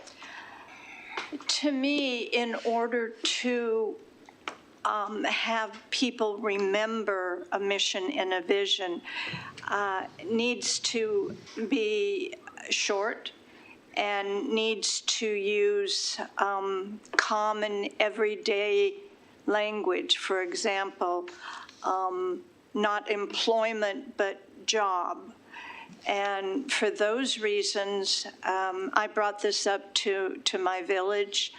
I would go for, I believe it was option 2 under mission and option 3 under vision. Okay, a blended one. Interesting. Anyone else? Eric? I don't actually see how any of these really change the course of the organization one way or another. I could almost roll dice. So I'm not quite sure how one mission or vision really alters the course of this organization for the next 5 years. That's my own 2 cents. Although I would be interested in the cost of how much it would cost us to change all our signs. Okay. All right. Colin? This is a tricky question because this is definitely, I'm just going to ask. So was there like a thought from staff that staff really picked or really enjoyed? And the reason why I asked that is the reality is the people that are going to be operationalizing this and talking about this day in and day out are probably going to be staff, and making sure that they feel confidence in whatever these items end up being. So I'm just curious if you have any insight on that. I definitely do. I'm so glad you asked. So I definitely have an idea of my own, but I will say the options that are on the table were developed in concert with the senior leadership team and also with input from the larger staff with the contest that we had. We took all those things into account as we developed these. If you'd like my personal favorite or what I thought, I'm willing to share that as well. You might as well. It's after 10 o'clock. Okay, so for mission and vision, the way I approached this was to back into it from the framework that we saw last time. And I said to myself, if I had to guess what the mission and vision of this organization was by looking at the framework that we've developed in the focus areas and the emphasis areas, what would the mission look like? What would the vision look like? And I came up with a few things based on that thought. And I encourage you all to do the same as well. If you like the framework, if you like what we've outlined as focus areas, as emphasis areas, as those things, if it's kind of like Jeopardy where you're asking the question, you know, that kind of looking at it backwards and thinking, if you do like this framework and all that's in it, what would you think the mission and vision for this organization would be? And that's the question I asked myself. And what I came up with was we could actually keep our same mission, and I think, which is to engage our diverse community, cultivate a unique sense of place, and enhance quality of life. And then for the vision, my personal kind of favorite leans towards one of the options here, but it's not exact. I wrote down Columbia. I had two for that. To vision, I had two ideas. Columbia, a connected community leading the way in wellness, environmental stewardship, and inclusion.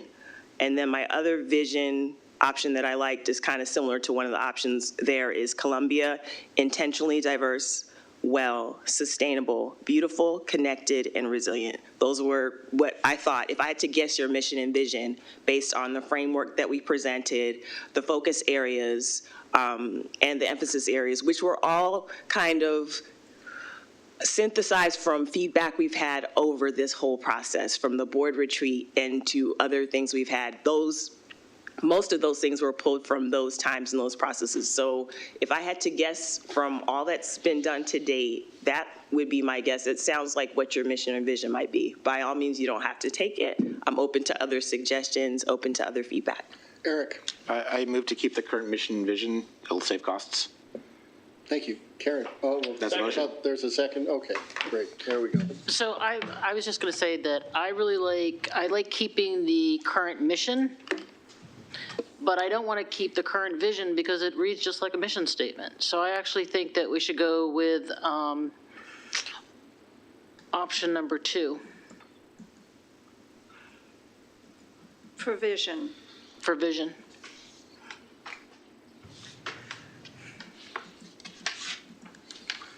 Okay. Reg? Well, Karen, did you want to make that an amendment, or did you want to just? No, I'm not going to make an amendment. Okay, Reg. Okay, I'm not making this an amendment either, but I just want to let you know that I actually like the first option in mission. I think it speaks well to what our community is about and where we're going as a collective future.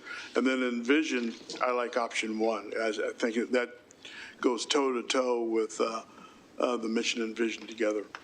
Just my thought. All right. And I stepped out, so if you mentioned this already, I didn't know anything about it. All right. I'd like to declare success if I could. If we could all agree that we should keep the same mission and vote on that, and then try and figure out what we're going to do with vision next time, we might be doing ourselves a service at this late hour. Does anybody have any? Would that amendment be all right with you, Eric? Yeah. Okay. All right. Well, then we don't do that. All right. If we don't have any other discussion, let's just call the question. Sky? What is the motion? Keep the same mission and vision. No. Paul? No. Reg? No. Karen? No. Mike? Yes. Eric? Abstain. Oh, interesting. Colin? No. No? I will vote no. And Chris? Yes. Okay, good, okay. Yes, Colin? I would like to move that the mission is to engage our diverse community, cultivate a unique sense of What was place, the result of the vote? and enhance quality of life. 261, motion fails. Thank you. I'm sorry, Colin. Also known as, let's keep the same mission. That is my motion. Okay, keep same mission. Colin, I didn't hear what you said. I'm just keeping the same mission, just voting on the mission statement, Did which anybody is second option it? 4. Do you need a second? Yes, I did. Oh, okay. Colin and Mike? Okay, so that's option 4. Mission. All right, any discussion on this? All right, well then we're going to vote. Yes. Reg? Yes. Karen? Yes. Mike? Yes. Eric? Abstain. Colin? Yes. Chris? Yes. Sky? No. Paul? Yes. And I will vote yes. So 711 motion passes for keeping the same mission. You're halfway there, Judell. One more. How Bill was for Judell and Sean. Bill just raised the option of tabling the vision until next time. What would would that gum up you?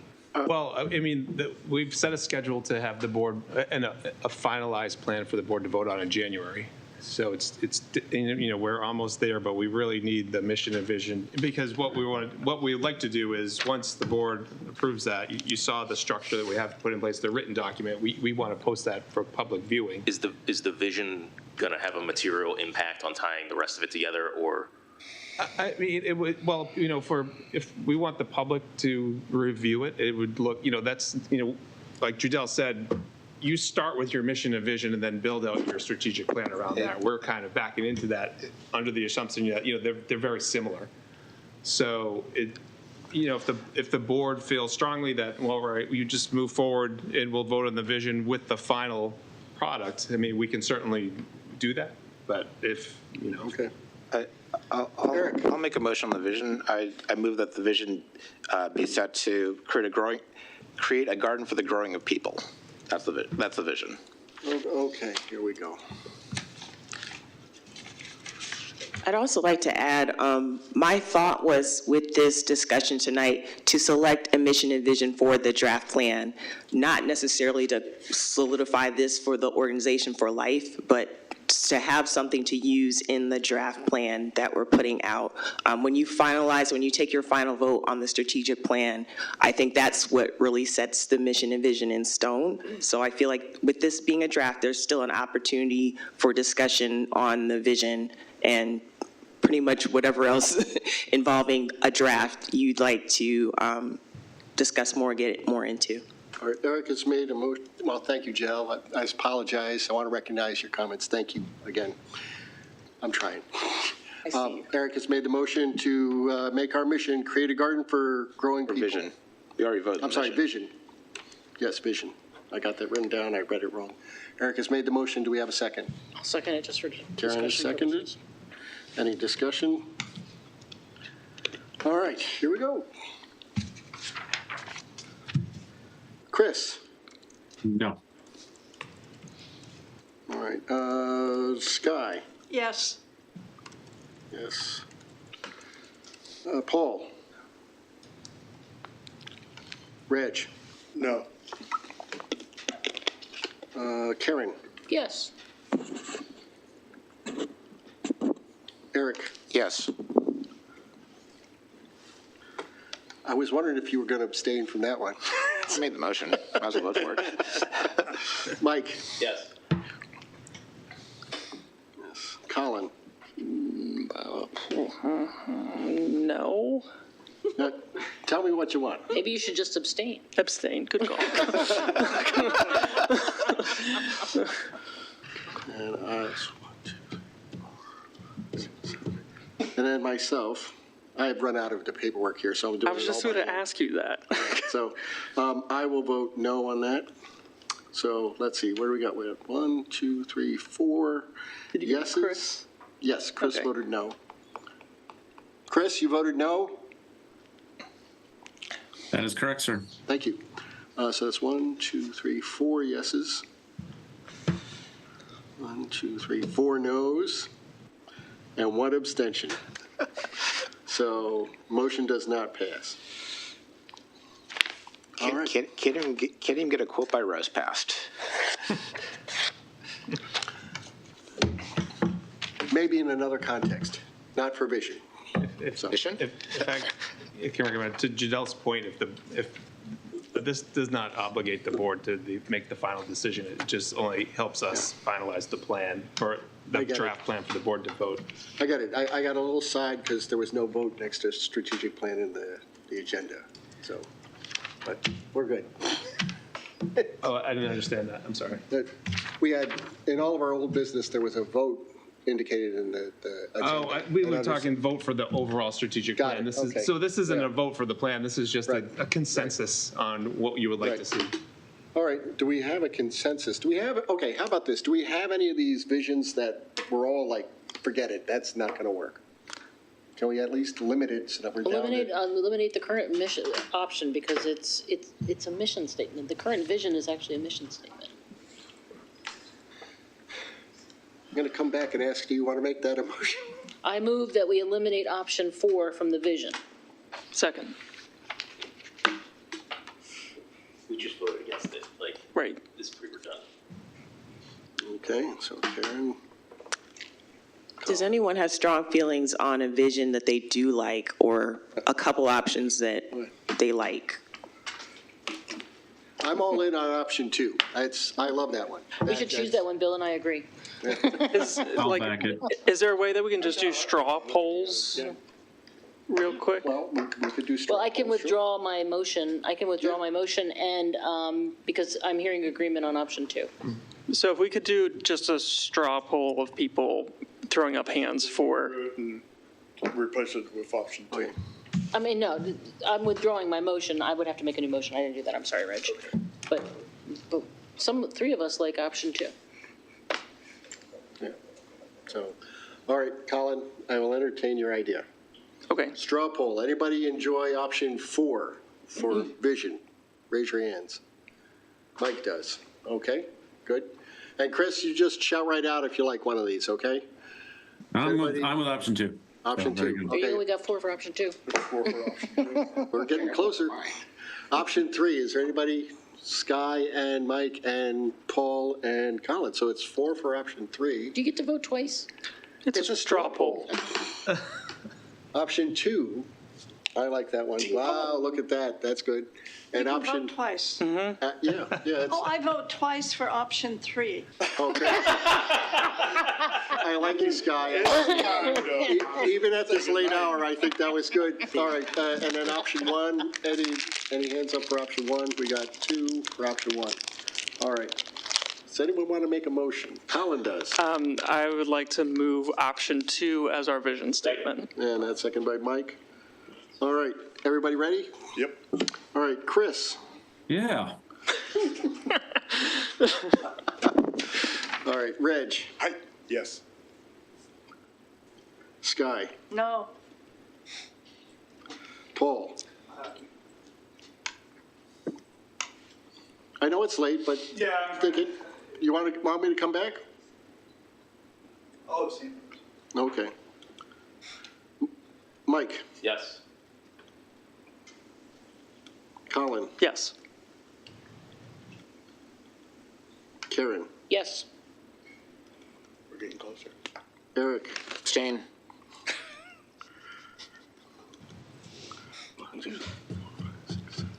Bill. I vote yes. So that's 1, 2, 3, 4, 5, 6 yeses. 2 abstentions. 1 no. Okay. Thank you all for that vote. Thank you, Janelle. Thank you. Well done, Judell. Thanks. Job. Serious question, is there any, what would be the impact of tabling the rest of the agenda? The 990, I think we need to get done. No, Jesus. We might ask Susan. No, we don't? No, Okay, all right, so, we don't file it till March. all right. Stonehouse supplemental funding, that is new business? Do we need to at least say something about that so we can vote on it at the next meeting? That needs to get done. Yes. Yeah, I think that- it shouldn't take long. Yeah. Oh, Minutes, like, to address. okay. Tonight? I would recommend doing it. Okay. And then, the financials, can we do that at the next meeting? I hate delaying the financials.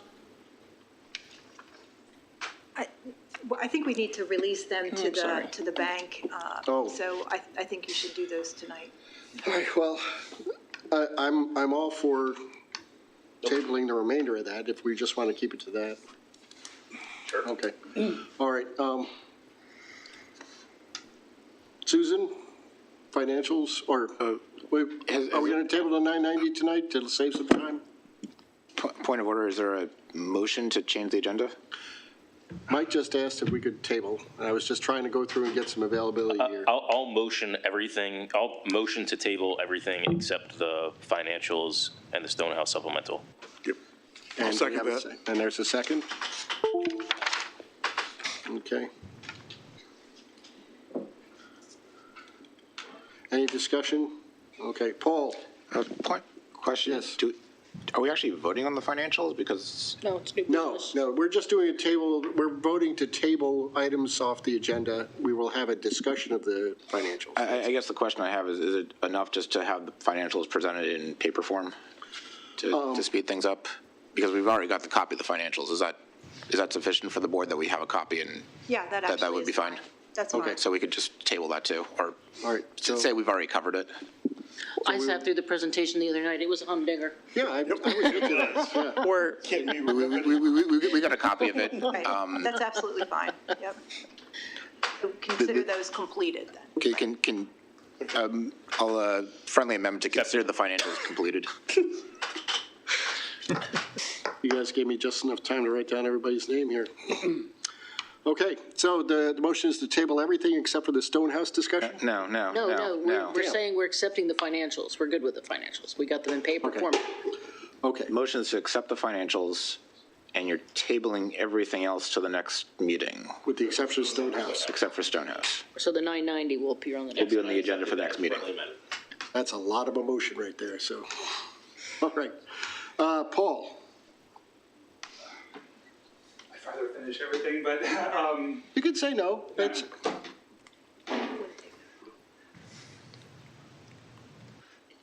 Sorry, you said no. he said no. you said no? Okay, cool. I'm sorry. Colin? Yes. Sky? Yes. Mike? Yes. Chris? Yes. Eric? I'll vote yes. I mean, this will all be, we can do this at the next meeting, I believe. Karen? Yes. Reg? Yes. And I vote yes. So that's 9-1. So the Sorry, 8-1. So based on the vote, the financials are basically accepted, so that will not be. The on the next meeting. financials are accepted. The And then we go to Stonehouse will be presented, and everything else will be tabled. Yes. All right, Stonehouse.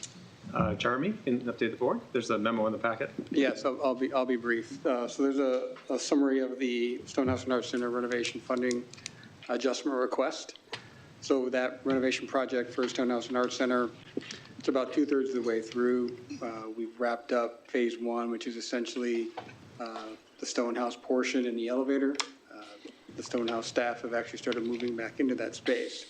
However, over the course of the year of executing that project, we've encountered several challenges associated with it, primarily being unforeseen conditions associated with the electrical and water systems of that facility being so old since we had delayed major investments in it for so long. That combined with significant inflationary pressure in the construction industry in the 2 years since that contract was issued has resulted in us sort of maxing out our assigned Category 2 funding, including the contingency for that project. So our request to the board is to assign $200,000 in the existing Category 3 funding for the current fiscal year to supplement that project to get us through to finish it. And that's the summary. Okay, Eric? So we're shifting money from one set of Category 3 projects to $200,000 for Stonehouse. The question I have is, what projects is that $200K coming from? So there was that, from the funds set aside for the Oakland elevator, if the grants that we applied for did not come through. So that was one of those ones that was, that the board and CA, the board approved that CA would do regardless of whether those grants came through or not. So we had to reserve dollars for that last year. But those grants, we just recently got the finalized, we got the signed grant agreement from Howard County today for that grant. So those funds are available. So- It would not impact any planned projects for this year. So the question I have is the Oakland Mill elevator addition, that we allocated $600K in Category 2 with another $600K in non-CA funded Category 2. Correct. So that's not Category 3. So the question I have is, if we're moving money from Category 3 to Stonehouse for FY25, what Category 3 projects is this coming from? We did not plan any projects for that. It was set aside for the Oakland elevator out of Category 3 funding. You approved that last year. Yeah, In case the grant didn't come Yeah, through, yeah, we would have to. yeah, fund we that approved ourselves. 600K under Category 2, and there's an additional 600K under Category 2. That's Category 2. And the motion in front of the board is to move Category 3 money to Stonehouse. So if we're moving money from Category 3 projects to Stonehouse, what Category 3 projects is that 200K coming from? So there were no projects assigned to that funding last year. In the Category 3, we reserved $300,000 with board approval in case the grants did not come through for the Oakland elevator. The one was uncertain as of the budget time. And as I mentioned, we just got that paperwork. So there were no, one more time, there were no projects assigned to those dollars in Category 3 for this year. We did not, for that reason. So if we don't move the 200K from unassigned Category 3 projects to this, what happens to that 200K? What could we do? We could do some other Category 3 projects, or it would not be used and it would go back into just available cash for next year. But, so right now, there were no planned projects for that, on purpose, to be prudent, to make sure that we had the dollars for the Oakland elevator. That's why it seemed like it's not causing any harm to any existing projects. So when, I've got Mike and then I got Reg.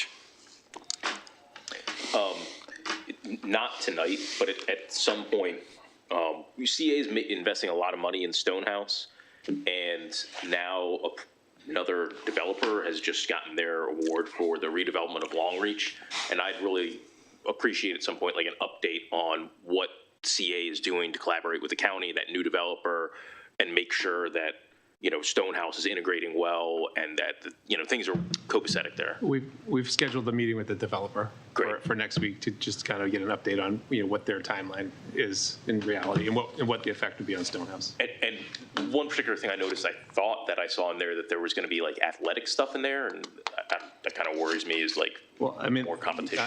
We agree. That's their build-out plan, like long-term. So, you know, we don't know what the reality is. We're trying to find out, you know, what their schedule is. Okay, Reg. So just a couple things, and then I'm going to call for the vote.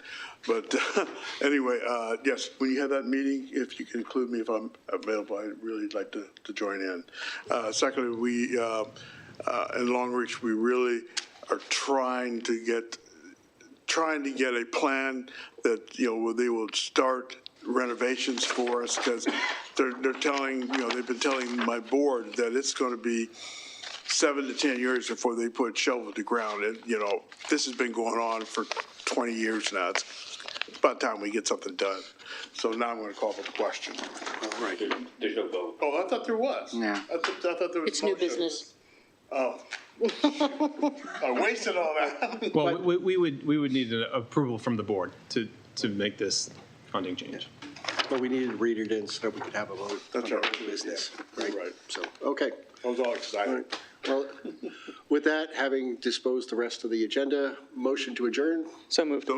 Second. by Reg. Any opposition? Anybody? Anybody want to stay here longer? All right. No opposition. We are adjourned. Thank you all for a very productive evening. Merry Christmas. Happy Hanukkah.